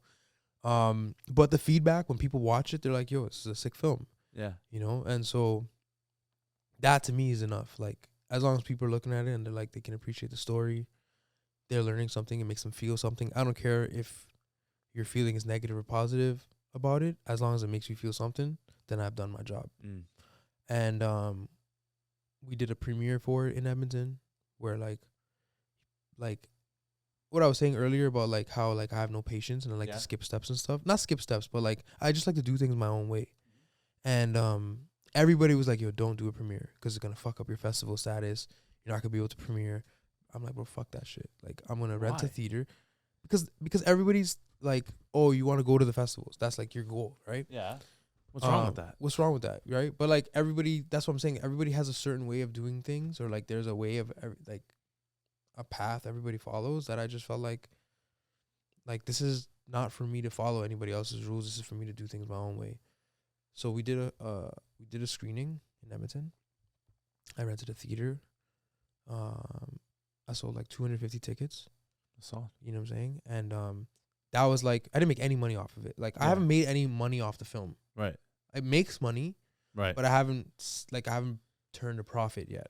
It's not for that reason though. It's not. The first film is never for that. The first few is never exactly. Yeah. But it's generating revenue, and that test for me of like putting 250 people in a theater was like a proof of concept in a sense that like the film is a proof of concept of what I can do. the premiere, the screening, the event is also a proof of concept of what I can do. And it showed me that, oh, I could do this again over and over and over again. And like, we'll just refine the strategy, you know? So the feedback was amazing. Like, some people tell me, you know, I remember when it premiered at Calgary, after the screening, this like fat white lady walked up to me and she's like, your film made me cry. Like, it resonated with me so deeply. And I'm like, I mean, you're not like the target audience, but like, sure, like, you know what I'm saying? But like, that to me showed me that like, yo, like, if your story is good and the thing is good, like, it'll have an impact regardless. Yeah, 100%. You know? I love how you said fat white lady. She was fat and she was white. You didn't need to say fat at all. Wasn't the target audience. I mean, like, there's big butts. Shout out white lady. A Jamaican would have loved that. Yeah, yeah. That's how Jamaican's kryptonite right there. It was cool, bro. It was really cool to see like what, you know, it's crazy because like in my office at the time, which you've seen, I had written on the wall exactly what I wanted to do with the film. Yeah. You know what I'm saying? And for it to 3 years later come to fruition, I thought it's like alchemy, you know? And so I'm like, bro, this is easy. Like, I could do this over again many times over, you know? And it was like, the story was so true to me. It was like, it was my story in so many ways. And Telus believed in us. The Arts Council believed in us. I got to develop the film through the NSI. Like, I had so much mentorship and guidance. Like, everybody that had like helped me point in the right direction was like a part of that film in so many ways, you know? And I feel like it did what it needed to do, and like I could definitely do it again for another story. That's amazing. And yeah, you created another one called Cycles. Yeah. And what inspired you to make this one? So this one was actually Andre initiated this. Andre wrote the script. Okay. He starred in it, and he's a serious actor now. He's serious, bro. And that's the thing. Like, Andre's path into acting is so fucking organic and beautiful, because when we were doing the Gifted Gab, the podcast, right? We never talked about getting into film together, ever. It was never a discussion. Oh wow! It was so organic. We were just both doing the Gifted Gab at the same time. The pandemic happened, and his idea was like, I'm gonna play 5 years of university basketball and then go and try to play pro. That was his plan A. The pandemic happened, so he lost a year of eligibility, but he graduated, right? And he was sitting there like he didn't know what he wanted to do next. And then I remember the moment I got my ACTRA card, and he saw that and he's like, I want that. I want to do that. And he went, and upon graduating from U of A, he's like, fuck basketball, even though he had a year of eligibility still. He went into the acting program at Humber, where you went. Yeah, I remember. Yeah. And he did the 2 years there. He graduated, signed with characters, and today he's been a little bit over a year in acting. Yeah. Outside of school. But we never discussed that. And now we're like complementary skill sets. Like, I'm a director, he's an actor and writer, and like we both produce. Like, we both write and produce. Yeah. But like the actor director duo, it's solid. It's there. It's like Denzel Spike, like, you know, Ben Affleck, Matt Damon type shit. Yeah. I like that. And he was frustrated at, you know how it is as an actor. You don't get that much many roles. It's hard, bro. It's like, I've auditioned probably for like 200 roles and probably got like a handful. So many auditions. It's hard, bro. It's a tough racket. Yeah. And he saw that, and he saw that I kind of leapfrogged the system by producing my own shit as a director. He took that same model and said, yo, I have a script I want to produce. I'm a star in it. You direct it. Let's produce it together. Let's do it. That was Cycles. Okay. And he brought it to me at the beginning of this year. I read the script. I said, yo, I'm in. Like, this script is dope. Let's do it. And Andre is as sharp and as intentional as they come. Like, he understood the intentions. He understood the mission. He helped me both put together a great cast. He wrote a great story that was easy for me to direct. And we assembled the crew, and we shot it over 3 nights. 3 nights? Yeah. Wow. 3 nights. It's 21 minutes long. Yeah. We're in the process of like submitting it to festivals and stuff now. We're probably going to do a screening in February, where we're going to do both Coach and Wobble Black and Cycles together. and then Nice. try to fill up a theater. Same thing we did. You Yeah. know what I'm saying? And like show it to the Toronto audience. You know what I'm That's saying? great. But yeah, this is his brainchild, and I just got to be able to like come in there. And like I said, directing anything at this point is easy. Yeah. Like, so it was fun. I learned a lot about myself as a director. The story's sick. We had a great cast. Kat Khan, Sam Asante. Like Kat is on a bunch of, she's on a tear as an actress. Like, you know, and then Sam too. Like he's been acting and killing. They're both CFC alumni. What's CFC? The Canadian Film Center. Oh, okay. Yeah. So and they both came in there real professional, knocked it all out. And yeah, man, we finished it in August. Mm-hmm. And the day of my accident where I got in my hit and run, August 26th, was the same day I got my laptop and shit stolen. And it was in the middle of post-production of No way, Cycles. bro. I don't know what that means. My mom's like, What? God's trying to tell you some shit. Yeah. Like for this, yeah. the, short film. Cycles. Yeah. What? In the middle of it, I lost my laptop. Got stolen. It was on, but wait. So obviously it's out here. It's so, done. We got so it you done. We got it backup. done. You We got had a backup, you know, because I'm smart. Wow. Imagine it wasn't. I did lose a lot of files that had to do with other stuff. Oh, it's so annoying. It's bro. annoying, but it is what it is. I'm not. Why do you really- keep getting robbed and shit? The I think fuck God's is just going trying to on, see. bro? I think he's just trying to see how bad do you want it. How bad do you want it? Yeah. Yeah. So I'm like, whatever, it's cool. But Holy fuck, man. we got it done, you know. And then during TIFF, we did like a private screening where we invited like distributors, investors, executives, like 25 people to watch this short. Yeah. And it went well. Like Yeah. a couple of investors are like, how much do you need for your next film type shit. Mm. You know what I'm saying? So it's like now we're like showing people that me and him can create a product together and like Right. this is what we can do. Because now he's like fully into this now. Yeah. Right. Before when we were, and this is the thing, it's like this is the first film we produced together, Yeah. but we've been producing a podcast together for 5 years. Right. You know? So we're just in the middle now that I'm back in Toronto, we're in the middle of like, you know, figuring out what it looks like from here on out. You know, we can still do the Gifted Gab while we're like producing our own films. Yeah. We have a slate of projects, like a series we're trying to develop together. Other films that we're trying to do together. We got another short we're doing in the winter. So like we're just and like he's locked in, I'm locked in, and That's like good. you know, there's no other way to have it, you know. What's your vision for the future in terms of filmmaking? My dream is to direct an episode of Law and Order. Specifically Law and Order. Specifically Law and Order. Why? Like SVU or just like regular? SVU, but I'll take the Toronto Criminal Intent. Oh, that's I'll take that one too, because I was like, you know, there's moments, some of the like best moments I remember growing up were with my pops watching SVU. Oh, I love every that single show. night. I loved it. That was like one thing I like is like baked into my brain, Yeah. and it's like I just ran through seasons 1 to 7 Oh yeah. of SVU. So good. You know, so that's one of my dreams, and then I have like a bunch, maybe like 10, 11 stories that I want to tell. Like some are short films, some are features, some are series that I want to create and direct. And so because of that, I don't really, and because of how I started, like I don't need to like that's my slate. Yeah. That's what I want to do. Yeah. As a creator, as a filmmaker. Obviously, I still want to do the podcast. That's fun for me. But and I also want to act too. Like that's also fun for me too. Of course. But like my heart is in storytelling. Yeah. And that is what I'm trying to achieve. And there's no rush. Yeah. Of course. This is the only thing you can do. Like, well, like, we're youths, bro. We're youths. Yeah. Scorsese's 80, Bro. and he's still doing this shit. That's what I'm saying. We're 30. Yeah. Like, so you tell me Babies, I got 50 years Yeah. Come on. to do all this shit? You got so much time. Fucking blueberries. Your storytelling's good too, man. And it's just getting started. That's what I'm saying. The I'm like a craziest baby. part. I'm like babies. haven't even scratched the surface. That's what I'm saying. Even for me in comedy and acting too, same thing, right? You're like 5 years You're in. a fucking baby.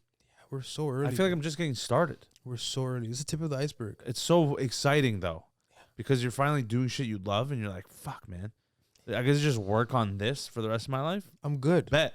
I'm good. Yeah, I'm literally good.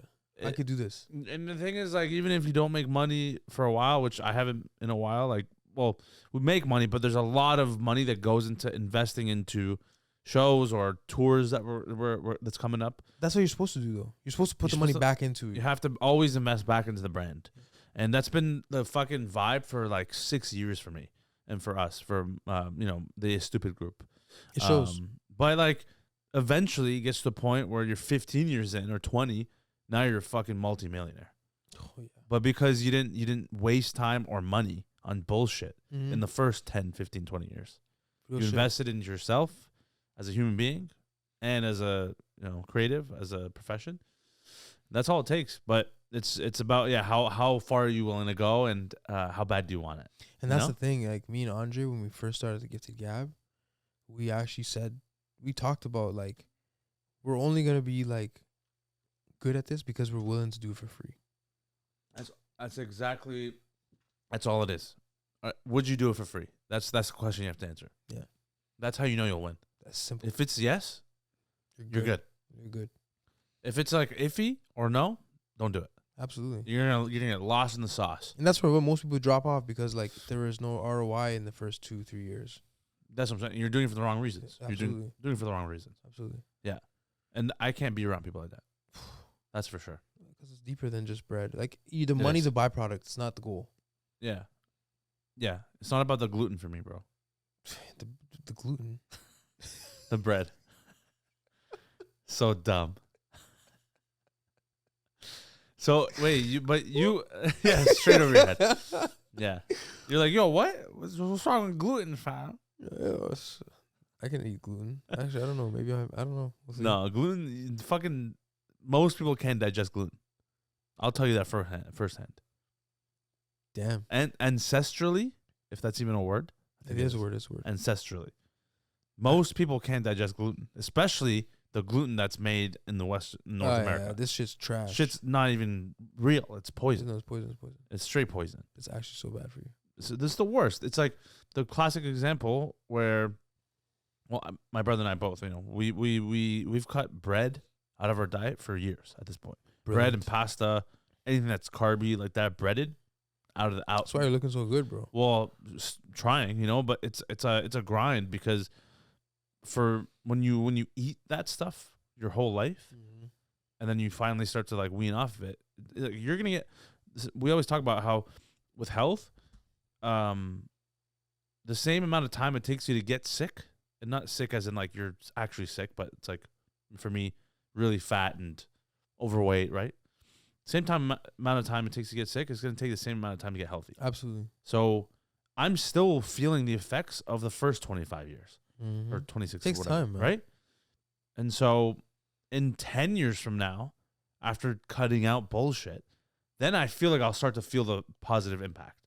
But man, like I can't even like count the amount of processed foods I've eaten in my entire life, whether it was Oreos or Panzerottis from Pizza fried with all the oil and the cookies, man. The cookies are the hardest part, bro. The sugar and the red dye, blue dye, all that bullshit they put that's illegal in Europe. In a lot of legal places. in the U.S. and Canada. That's been like Robert Kennedy's like whole campaign is like food. I know. Well, as it fucking should. But look how healthy this guy is. He's 70. He's doing push-ups and he's ripped. way more fit than That's most how of I'm us. trying to look. That's what I'm saying. Exactly. There's a reason why he looks like that. That's because, it cuts out the bullshit. And man, like, did you see Kellogg's? Yeah. Or is it Kellogg's? Was it Kellogg's or some cereal brand? One of the cereals are horrible. The worst. Bro, The worst. people are like going off because they're literally putting in, like, they changed the name of what's it called? It's like red dye, purple dye, blue dye. Give it a fancy name. They gave it fancy names, but it's like poison, bro. It's so bad. And they're just selling it to kids because they're the most vulnerable. Absolutely. To have it in the morning. I'm like, bro, no wonder everyone's crashed by 12. Why was I eating corn pops? It's horrible. And Cheerios. There's so many better cereals that you could have. Well, not even that. So many better things you could eat in the morning. Cereal's garbage. I don't even eat breakfast no more. I haven't eaten breakfast in years. I just do a cup of coffee. That's it. That's all you need, bro. That's all you need, yeah. Because primally, as humans in the caveman era, no one just woke up and had fucking Lucky Charms. Yeah, that's not. No, you gotta go fucking chase a ox, kill that shit, rip the organs out, and eat that. So, I'm not saying obviously now we have to do that because it's just like you don't have to do any of that. You don't have to do anything, but it's like, man, do that's what I don't like about society is that no one's questioning. No one's questioning, but no one's making it a societal thing to take care of their health. Mm-hmm. It has to be up to podcasters. It's crazy. Or health experts that post content. That's fucked up, man. Well, I mean, like the whole fucking system's a joke. Well, because it's not profitable. Because if they do tell you to do animal based, they're losing so much money. Bear bread. Right? Bear bread. I feel like we're moving away from like, I feel like this is the first time in a long time that like public consciousness is moving towards like a collective consensus where like people are slowly waking up. Be on the same page about a lot of shit. That's the beauty of social media. Absolutely. As much as I think, weirdly enough, as a content creator, it's gonna fuck everyone in the future. I do think it's a great tool and another way to raise awareness. Absolutely. For shit like this, because like, sure, if the media is not gonna tell us or talk about how to be healthy, then at least we have people that are fucking woke in a good way. Fuck, I hate that word. Yeah. You see what they do? They take all the cool stuff from black people, and they just fucking. I know. People. The word woke has such a negative connotation now. Like for the trans and like that's the community, fuck, like yeah. woke, yeah, like progressive shit. Yeah. I know. I don't like it either. But I don't like it. Well, I mean, like I don't know what's the fucking right word to use. I guess there's a little. Like some people who are like critical thinkers is the word I use. Yeah, that's good. Sophisticated thinkers. Yes. Open-minded. Yeah. Even that, I don't know. Yeah. Well, yeah, because that's a whole other fucking thing. I can go on a tangent about woke stuff. Don't get us canceled. I'm uncancelable. First of all, me too. There you go. You just have to state it, and you're good. Yeah, I'm uncancelable. You have. That's all it is. You have to actually believe it. You can try. I've canceled myself 10 times over already. Yeah, I've said everything, bro. Yeah, I've said everything. Believe me. Mm-hmm. But that's the point. You have to own it. I said everything, and I don't care. I don't care.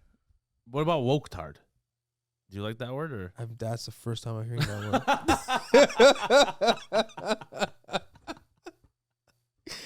That's what people. That's what the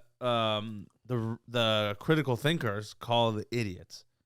I like it. The woke community or whatever the fuck they call themselves. I just don't identify with any of it. Yeah. I don't like it at all because you're not woke at all. You don't even know what that means. No, I don't even want to. I don't want to. I'm not involved. Not involved. He's like, yo, done these talks Done this talk. Keep that shit over there, dog. Bro, I don't. There's so many thoughts I have about that. That whole man, like, especially because we were in Australia this past year. Oh yeah. And the amount of like, the thing is, I have nothing against gay people, against trans people, even. I don't like the pressure that they put. Yeah, it's not my on fight. Society. Not my fight. Leave me out of it. I'm a black man. I got my own problems. Right, that's the thing too, and it's also like, man, gay people now I've gone to the point where they're like, bro, we don't want to be associated with LGBTQ plus anymore. That's crazy. That's how bad it's gone. That's crazy. Like actual gay people, like the OGs of gay. But it's not. Yeah, it's crazy. They are the OGs. The OGs of gay. The OGs. You know what I'm saying? They're like, bro, like, yo, what are you guys talking about?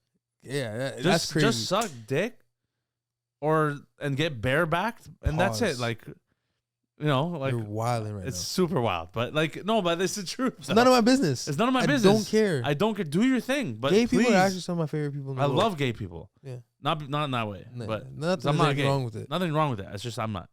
There has been times where I'm like, wait, am I a little sus? But then I realize I'm not. I'm just. That's crazy. It is crazy. That is crazy. Yeah. But, you know, like sometimes you got to say zesty shit, but like, it doesn't mean you're gay. Pause.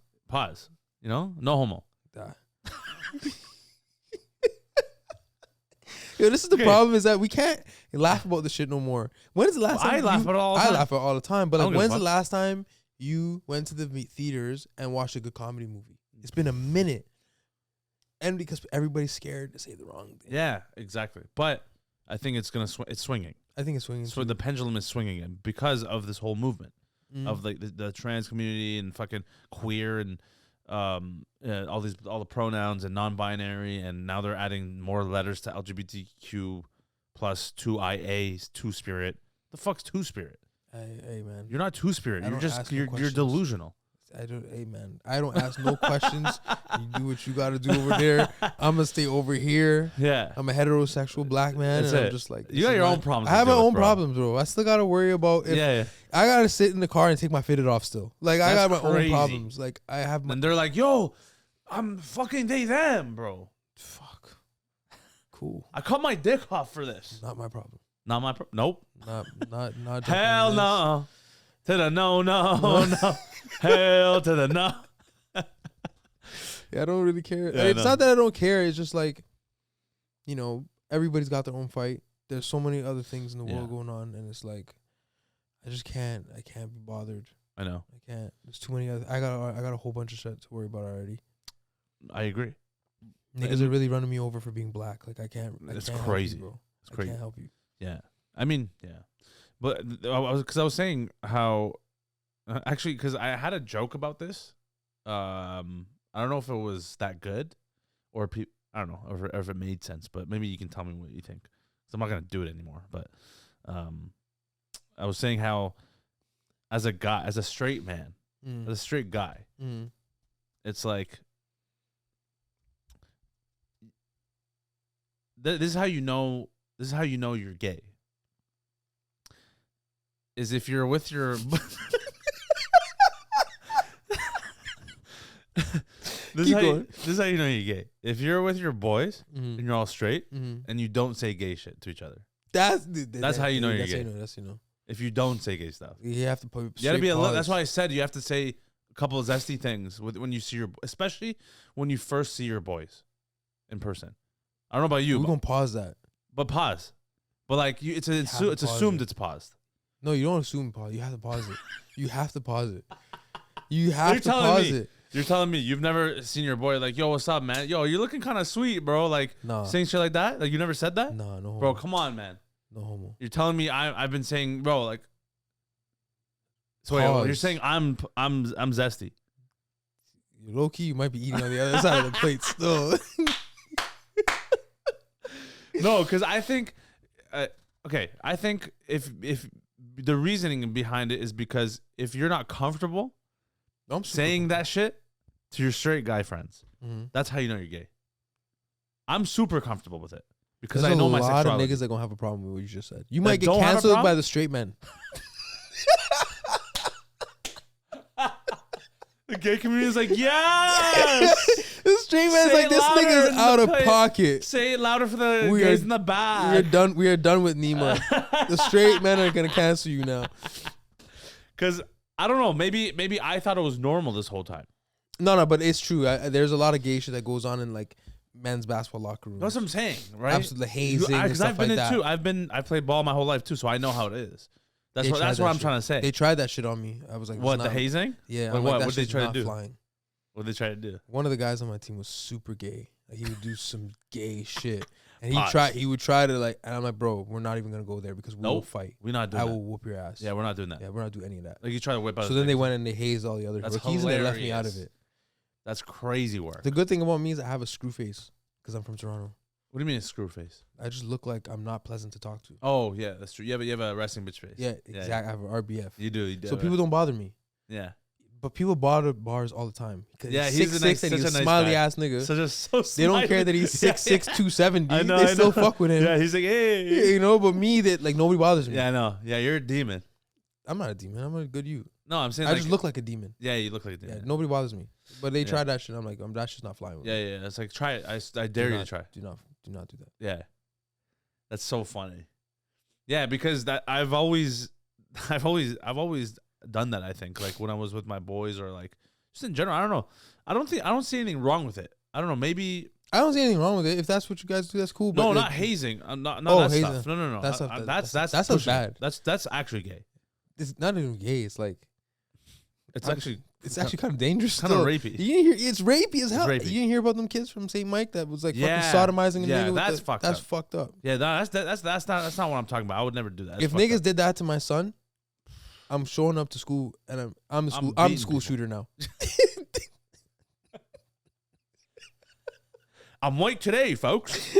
I got my transport. Well, Guess you motherfuckers getting shot. Hey, man, that's crazy. No, that's crazy out of work. pocket. It's out of pocket. It's so out But of- like, you know, complimenting your boy.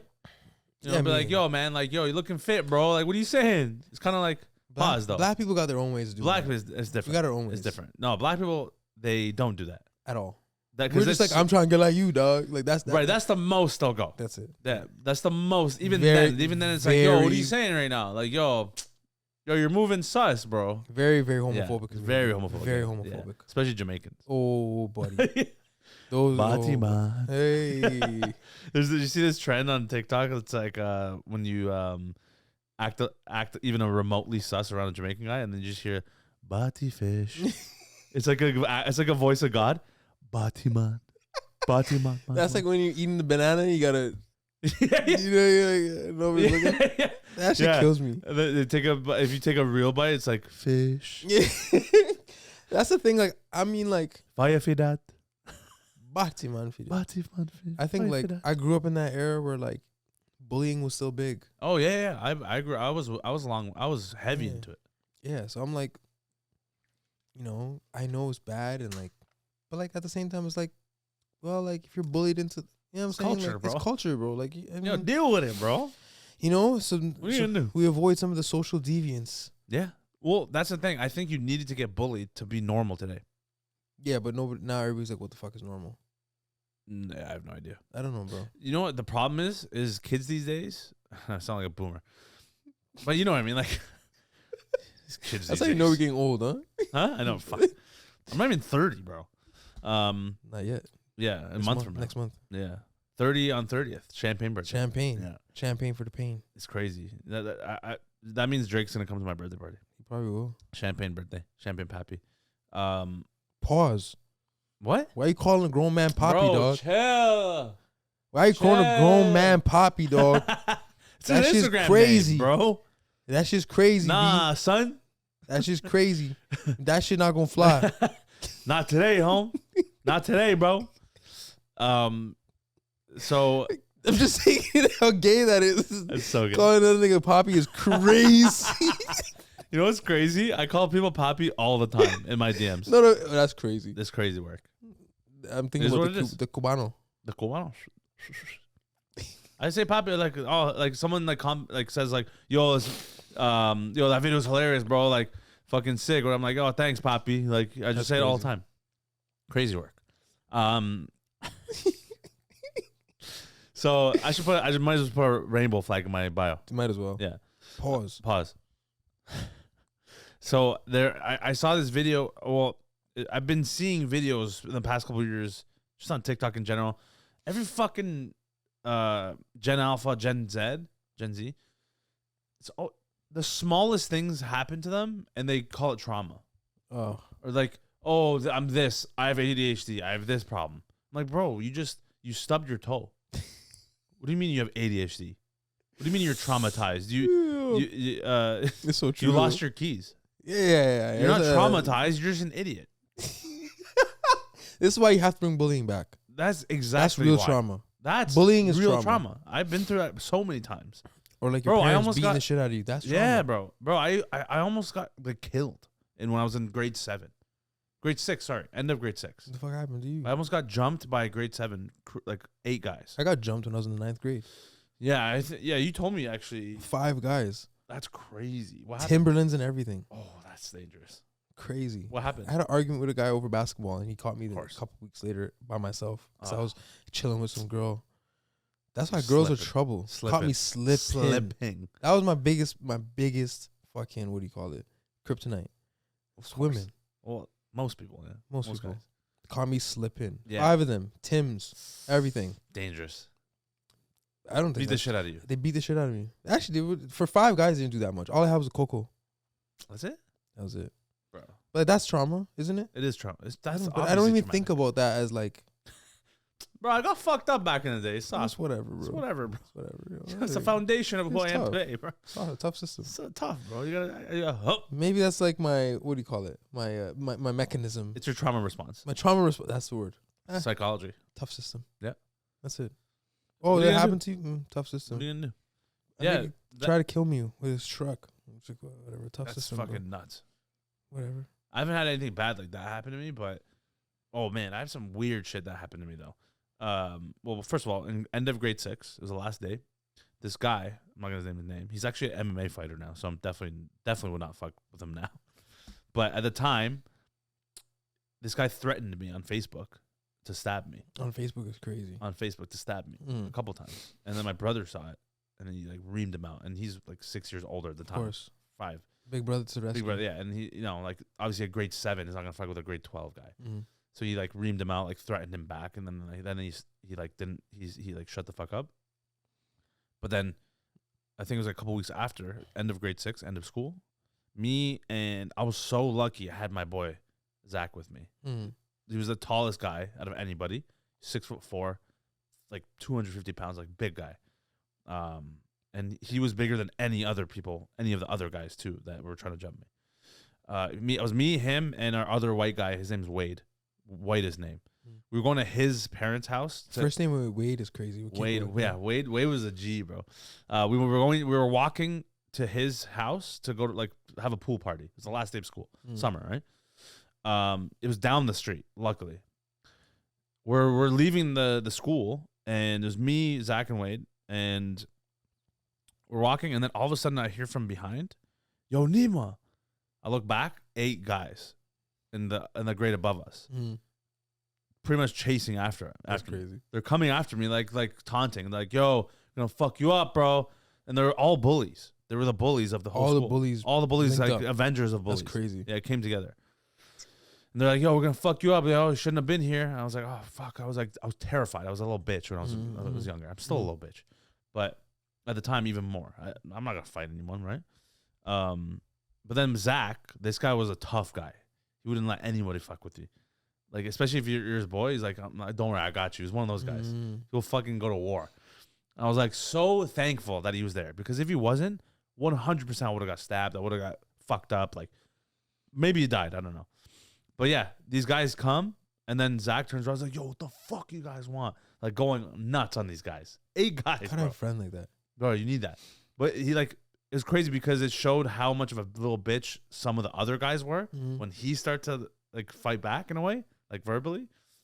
And then they were like slowly backing down. They're slowly backing down. And then like they eventually inch back. And then by the time they got close enough, the Wade's house was right across the street, and his parents were outside. And they're not gonna fuck with parents. Yeah. And so like I got really lucky in that way. But that was the closest I ever came to getting jumped. That was a pretty underwhelming story, to be honest. But let me use the bathroom after that. Hold on, I didn't pee. Halfway through, I'm like, "Oh wait, there's no good ending really. It's actually a really happy ending. It's kind of safe." Thanks, God. Whereas the guy's talking about trauma, getting jumped by 5 guys in Tim's. I'm like, "Yeah, so some white guy's family saved me from getting touched." White savior. White guilt, white savior, pal. Oh man, it's so crazy because this happened probably like so many times now where people have gotten up to take a pee in the middle of the podcast. I mean, it's been over 2 hours, but I'm pretty good, man. I'm pretty good at holding in my pee. I have a pretty strong bladder, pretty big bladder. Not that anybody cares or wants to know that, but I'm just letting y'all know. Never back down. Never what? I don't back down. I'll record for 4 hours before I step off to go to the bathroom, because I finish a job. All right. I'll never leave halfway. I never leave halfway like these chumps. They gotta go pee. Pee break, brother. I'll go all day, bro. I don't care. I'll keep it going.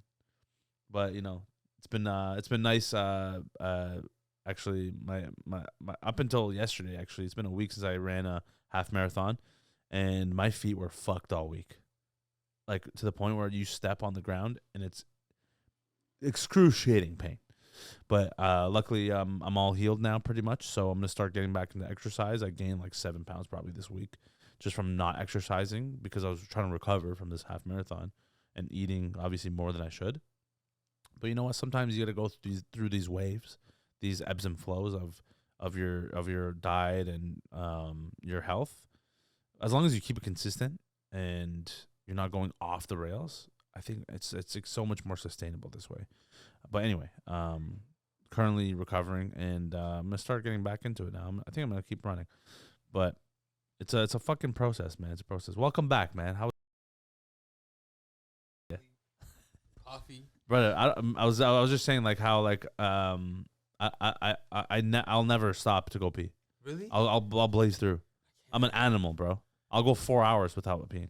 I needed that. My bladder's Thanos, bro. You do this. That's why. I do. I'm out here, dog. You know. Nah, I was like, damn, this nigga needs to stop so I can go pee. So I'll tell you a better story. I like stories. This other one was underwhelming, and I don't think I've ever said this on a podcast ever either. So it'll be fresh for anyone who's listening or watching. I was after ball practice in grade 6 or something. Mm-hmm. Grade 6 or 7, middle of winter, and practice just finished. It was like 4:30 p.m. at this point, and it was school like practice. school practice. Yeah. I lived down the street, luckily. Everyone else left. I was always the last to leave because I was like I loafed it. I was always a loafer, like getting changed, like getting my First bag. in the gym, last to leave. Exactly. Kobe exactly. be proud. Yeah, except I was last to leave because I was just lazy and I didn't want to like move. I feel you. I was just like sitting talking with my other friends. Everyone's gone. I step outside to go walk home, but I have to pass up this playground to get to the street. But for some reason that day, I was like, I just want to like sit down. It's like nice out. You know, it's like really snowy, but it's nice weather, and you just like want to take in the snowflakes, whatever. Yeah. Pause. Yo, you gay, bro? You like snowflakes? Pause. Hey, yo, my guy, you need to chill out. You wildin', cuz. Hey, yo, B, we don't fuck with no snowflakes, bro. Yo, pause. Yo, pause. So I go, I'm like, you know what? I'm just going to sit here on the swings for like 5 minutes before we're walking home. It's getting darker, too. It's like 4:30. I'm sitting on the swings, and then all of a sudden, I sense fear around me. That's your spidey senses tingling. It was my spidey senses. Yeah. I look back. There's a field. Like probably 200 to 300 meters behind me is some guy in a trench coat. That's sketchy as fuck. Standing there like this. Looking at you? Looking at me. I turn my head. I'm like, all right. I got to run home. Bro, I shit you not. I start like walking towards my house. He starts walking this way. No way. Trying to intersect me. I get to the top of the street where the sidewalk is. He's still following me. I'm like, I have to run. I'm fucking terrified. I start running. He starts running. No way. Story of my life. I would have shot myself. Bro, you know how lucky I am that my house was literally like 7 houses down. This is in Scarborough, right? This is Markham. Okay, even worse. Yeah, this is when I like first year I moved to Markham. Bro, so fucking scared, man. Imagine being a kid at that age. Fuck that. And you have to run away from a stranger. And I'm a guy. I'm a dude. Mm-hmm. Imagine like what little girls women have it go through. worse. Way worse. Women right? have it so even bad. now at that at an older age they have to do that. I never have to deal with that at this age now. But as a kid you do. You're scary. So you're scary looking motherfucker. Yeah. I'll just smile at them and be like, yo, I go fine. They'll be like, yo, I'm good. But no, I was running. This guy starts running. He sees I get into the driveway, stops, turns back around. I walk inside yelling to my mom, who's crying. It's like, yo, someone's following me. She's like, Chimiki, she's like, yeah, like, she's like, stop lying. She didn't believe me, bro. Of course she didn't believe you. Of course, she didn't give a fuck. But that's scary. yeah, but that was scary. That's scary though. Do you remember Holly Jones? Who's that? There was like a girl that got kidnapped at like a subway station or some shit. When in Toronto? In Toronto, when we were probably like, I feel like we were like maybe in 3rd or 4th grade. Oh, or I some would shit. never remember that. I just remember like fucking seeing that all the name. I'm like Holly Jones. Yeah. Some people will remember like that was a weird time. Like this girl that got just fucking snatched in the fucking street or some shit. Yeah, Like that should be happening a lot. Oh, that happens more than you know. It's scary. More than you know. Listen, Toronto's going to shit, man. Not just Toronto, anywhere in the Anywhere world. in the world, but Toronto especially. But It's Toronto- Gotham City. Yeah, it's Gotham City. Yeah. I'm just waiting. I've seen Batman. I know Batman. You know him? I legit, no joke. I The actually nigga know who drives who, around the Batmobile. I legit know who that is. I saw him at a fucking Olivia Chow event. Like I'm like, this is the hero we need, but like not deserve. not deserve. He's Yeah. a comedian. He's actually a comedian. Comedian. You have to be a comedian. He has a Batmobile. Yeah, he's insane. You have to be insane to be mentally, a comedian. mentally ill. Mentally fucked. But Has to nice be. guy.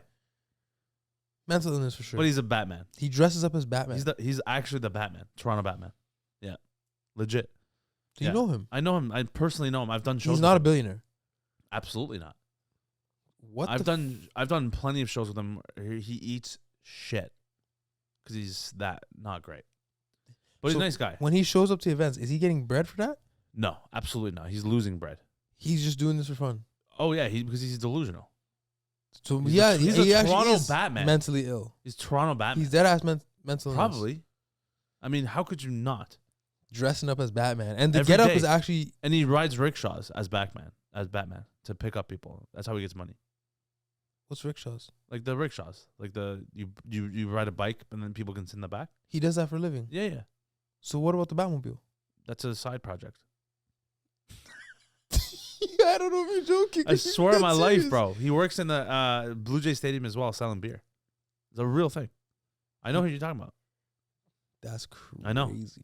He's well known in the community. I know he's well known. I seen him, and I'm like, he's everywhere. oh, this guy's for real. No, he's the hero we need, not the one that we deserve. I think he's the one we deserve. That too, yeah. I don't think he's the one we need. I'm gonna be the Penguin. I think you could do the Penguin. You can The pull off big Penguin. nose. Hello, hi everyone. I'm here to incite violence. Persian Penguin. Just I am Penguin. Just I'm here to throw the knot in your face, idiot. We need a fucking Persian Penguin. Bro, that'd be hilarious. Persian villain. Oh fuck. So you think you can go smelling like shit, huh? I gonna spray this cologne on you now. That's the fucking superpower, making you smell better. Oh fuck. We need this. This is what we need. This guy shows up behind someone. Oh, so you have BO? He gives Persian. Penguin gives Persian a little bit. He does. You know, with the balding, Yeah, the balding and the big nose. the big nose is giving Persian. He's a little chunky.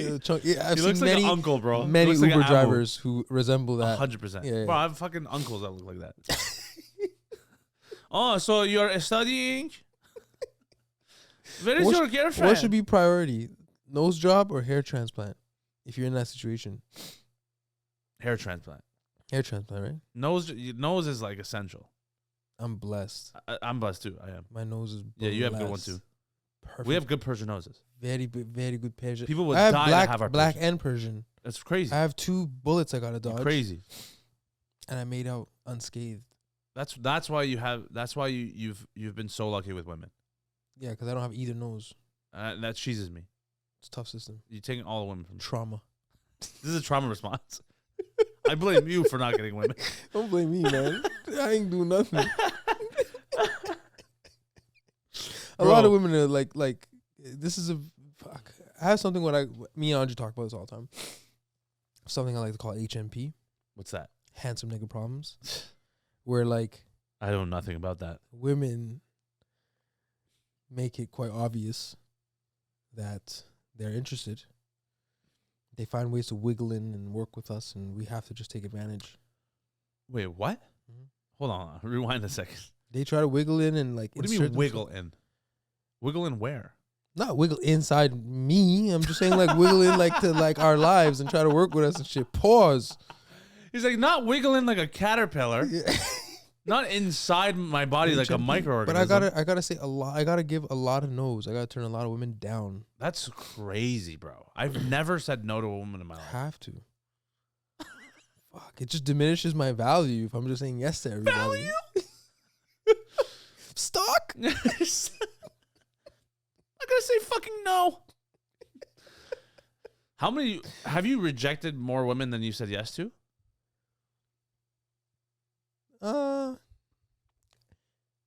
Yeah, because Crazy. I don't often bullshit. say like That's crazy. I'm still have to pursue women myself. Yeah, It's but like the ones that want because me, the I ones don't you want. always want. That's the problem. must be nice, hey? It's a tough system. Wow. It's a tough system. That's crazy, bro. Is it? How does it feel rejecting women? I've never done that before. It depends, man. Like, I'm not saying that it's like, oh, like, nah, fuck you. Like, it's like a power thing. I'm just saying, how does it feel in terms of like, you know, what does it, how does it make you feel when you have to reject women? I feel like a woman, like in how they have to reject men. Oh, like sometimes pause. it's like You feel like a woman? Pause. The unwarranted advances. What do you mean? When women just like throw themselves at you, or like try to make it known, or like try to like reach out, like Yeah, yeah, you have to deal with that a lot. not a lot, But I've like, dealt with it. you've dealt with it a lot. Yeah. Yeah. Especially in high school. Holy shit. Oh, I'm sure you're a commodity in high school. I was, but I was a piece of shit. Even better, trifecta for them in high school. Yeah, absolutely. Right? Now I'm a good guy. Yeah, you're Good guy a good now. dude. Yeah, Good guy now. As an adult, I still have to deal with it here and there. that's Unwanted advances. What do you mean by unwanted advances? Women don't have to like make it like fucking like they don't make it like known. Like they're not like outright and upfront about it. They're like they sneak it in there, and you just have to be friendly and like remind them it's not one of those. Remind them it's not one of those. It's It's crazy. not one of those. So, what's an example? Like, what do you mean by them sneaking in? I've been in a workplace on sets where like women will invite me out for, and I know why they want me to come out with them, because they want end of the night. And like the good thing is like I don't drink, so like a lot of times just me not drinking says no for me. But like, oh yeah, come join us for a couple drinks, like, you know, you can ride with me, and like, And I can ride you later. They don't make it that obvious, But like, you know what they're saying. you know exactly what they're looking for. And And I know when it's platonic and when it's not platonic. Like I can tell how? because there's the subtext, the underlying, like, you know, the like. I have so many women friends, and I know when they're like, it's Flirting. nothing. Yeah, I know when they're not, like, most of my female friends are not trying to. Well, yeah, flirt with me, obviously. obviously. Yeah. But a lot of them are like, will make hints and suggest things, and I'm like, yo, it's not one of those. Or like they'll crack jokes. It usually comes in the joke format. Oh, It's like always what, like, yeah. a sexual joke or Not like there's like an innuendo. okay, innuendo. Yeah, so like, but sexual, like innuendo. Not super sexual. Like no, not in no, your face. but like romantic, yeah, like yeah. they like just slide it in there, like, oh yeah, like this is like, you know, like I'll be like, I'm trying to think of a good example. I had to reprimand someone. Reprimand? Yeah, What do you mean? On a set, like I was doing like a PM gig. A what? Like production management. Oh, okay. And I had to tell someone like something they did was inappropriate. No way. Yeah. You had to tell a girl that. Yeah. No way. Yeah. What'd Could you say? imagine? Can't give too many details. Like what was it about? But before they did something inappropriate to somebody, like said Oh, something, like, yeah, they said something. something to someone. cancelable, something they would way. have got canceled for. What? Yeah. And I had To another person. Yeah. Oh, And that person came and told me, a guy. a woman, two Oh, women. another woman. Oh, okay. Yeah. That's crazy. Nuts. And then I'm like, okay, I gotta fucking discipline this person. And then she's like, "Oh yeah, you want to discipline me?" Something like that. I'm about to No like, way. can he come in this room so I can speak to you for a second? And they're like, oh my God, I'm going into I'm going into a room alone with a hot guy. That's the thing. they No said, right? way, bro. And I'm like, this is exactly what I need to reprimand you for. no, bro. She said that. Yeah, deadass. And then what did you say to that? I'm just like, fuck, bro. Like, can somebody take me seriously for once? It's hard being handsome, bro. Like, it's not easy. It's not easy. Yo, that's crazy. I have to friend zone people a lot. That's so wild. I wish I could do that. You can, bro. I think I've done it a couple times, You have already. I know you have. but it doesn't come natural to me. It's okay. It's a skill. I haven't gotten much attention from girls my whole life. It's Until coming. recently. It's coming. It's coming. Until recently. Yeah, yeah. I'm not gonna lie, because of the following I have. Of course. But like, is that really real attention? They'll You still know? bust it open for you. Bust it open, dog? Still bust it open. You still gotta say no. I have said no, yeah, actually a few times. Yeah, yeah. Yeah, it's Yeah, true. it's gonna be more. Yeah, it's just weird, man. I don't know. Strange creatures. I love women though. I love women. It's so bad. What do you mean? How bad we love women. I mean, yeah, but we need them. We do need them. That's why I hate when like I'm watching like podcasts and stuff and everybody's like this whole back and forth about like it's so stupid. It's such So dumb. low vibrational. Yeah, It's like, what are we here arguing about? We need each other. I know. I need 7 wives because I need to fucking make sure humanity is moving in the right direction. I do agree with that. Yeah. I do believe that having multiple wives actually helps society. where everybody's fighting for the same 5 men. That's what I'm saying. So it's like, what are we doing here? Fuck off. I can't afford to take over all 7. Absolutely not. Absolutely not. No. Unless you're a Sheikh Mohammed. Sheikh Al bin Mohammed. Mashallah, mashallah. Mashallah, mashallah. You know what's crazy? It's actually off topic of what we're talking about now, but I remembered another creepy story that happened to me when I was a kid. I don't know why, like this supernatural shit. Supernatural. It's not supernatural. It's more like ghosts and shit, nigga. No, not like that.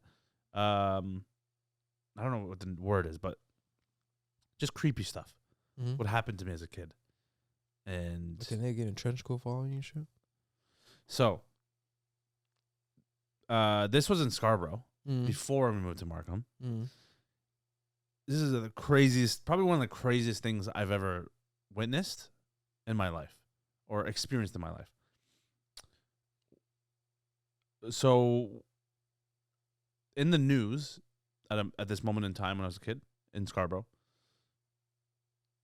we're watching TV as a family in the living room. Picture our living room here. TV's across from us. And then we were on the second floor. But there's a railing here that you can look over onto the first floor. And where the first floor is, you can also see the doors to the backyard where we had at the time. We're watching the news. I remember this vividly. We're watching the news. And then all of a sudden it says, you know how they do crime reports? They showed a picture of a guy who's wanted for breaking into people's homes and, you know, robbing and kidnapping. Very on brand for Scarborough. Keep going. Very on brand. It was a mugshot of this guy in a black trench coat. Always a trench coat. Always trying to. Whatever. I'm watching it. 10 minutes later, we're just watching TV or whatever. I'm on the left side of the couch. I'm like closest to the backyard. I noticed something in my peripherals that's moving. And I looked to I'm a very observant person. As a kid, that's why I'm a comedian now. Absolutely. Very observant. I see the smallest details in people. Yeah, you have to. I noticed something. I quickly, like, my eyes dart to the left. I look. I shit you not. It was that guy that we saw standing there. He was standing in the backyard, like it was like, you know how it's like he's staring into the house, staring into that, like looking at me. I don't know. Where's Batman when you need him, bro? I shit you not, bro. I don't know what happened in that moment. It was one of those like weird moments in life where you don't know if it was real or not. But I vividly remember it, and in that moment, I remember like being so shocked, I couldn't speak. But then as soon as I turned to tell my parents, he's gone. I looked back and he wasn't there anymore. So I don't know what the fuck happened, but some scary shit. Yeah, I don't know. It's not supernatural, but you know what I mean. It's that's scary. Fuck all that. Creepy. Yo, my guy, that's fucking scary. Yeah. Pause. And that's why I'm gay now.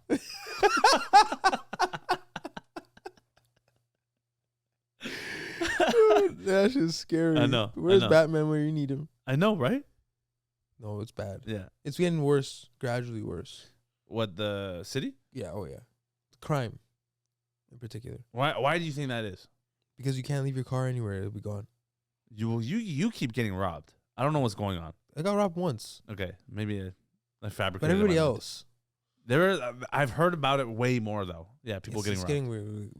Bro, in San Francisco, it's become so prominent that people break into cars, that the people who own the cars, they just leave it open. They leave it unlocked and also put the windows down, just because they keep breaking the windows. There's one example too of someone who put a note. I was like, please don't break the glass. The door's open. That's crazy. Because they literally don't leave anything in the car. You can't. So what are you gonna because leave? You'll get robbed. They'll take your radio. Everything, bro. Isn't that nuts, bro? People in San Francisco can take shits on people's front doors and just leave. I would never live and they in do San that. Francisco. It's fucked, bro. It's very bad. And then this is the direction we're heading in the country. And the mayor, when I don't know if it was the president or one of the government of China was visiting San Francisco. I don't know if you heard about this, but the mayor cleaned up the entire city. I heard about this. Just because that guy was in town. Yeah. But I'm like, bro, do it for your own people all the time. No, special. It's a guest in your home. Like, what do you mean, they bro? They don't care about people. Isn't that nuts? America's a fucking weird place. It's very strange. Yeah. I don't know how you're gonna do over there. You're gonna do well. No, we'll be fine. You'll be fine. We'll be in the upper class Chicago. areas. That's what you think. Yeah, that's what Chirac. I think. Chirac. Yeah, I don't know, man. We'll see. Yeah, we're gonna go to Chicago, but honestly, man, like, there's crime everywhere. There's bad areas everywhere, right? There is poverty everywhere. Absolutely. You have to be smart and avoid those areas. This right? is why you need to adopt AI so you don't become. This whole episode loops back to AI. AI, what the fuck should I do in Chicago? They'll give you a list. Yeah, they would. So, yeah, man. Good chat, bro. How long was that so far? How did you do? 2.5. That's not bad. It's pretty good, actually. Pretty good. It's one of the highest ones I've had. Is it? Yeah, I had a 3.5 hour one. How long have we done? What's the longest we've done? I think this probably. This is probably the longest. Yeah, probably. Maybe 2 hours before on yours. Maybe. Something like that. But yeah, anyway, man. I'm happy you're here. Hey, man. It's been a while since I've seen you. It's been a minute. It's been great chatting. Always a pleasure. We're gonna hang. We're gonna fucking have some Persian food. Oh, Bah, bah. Oh Oh my god, Baba! I can't wait.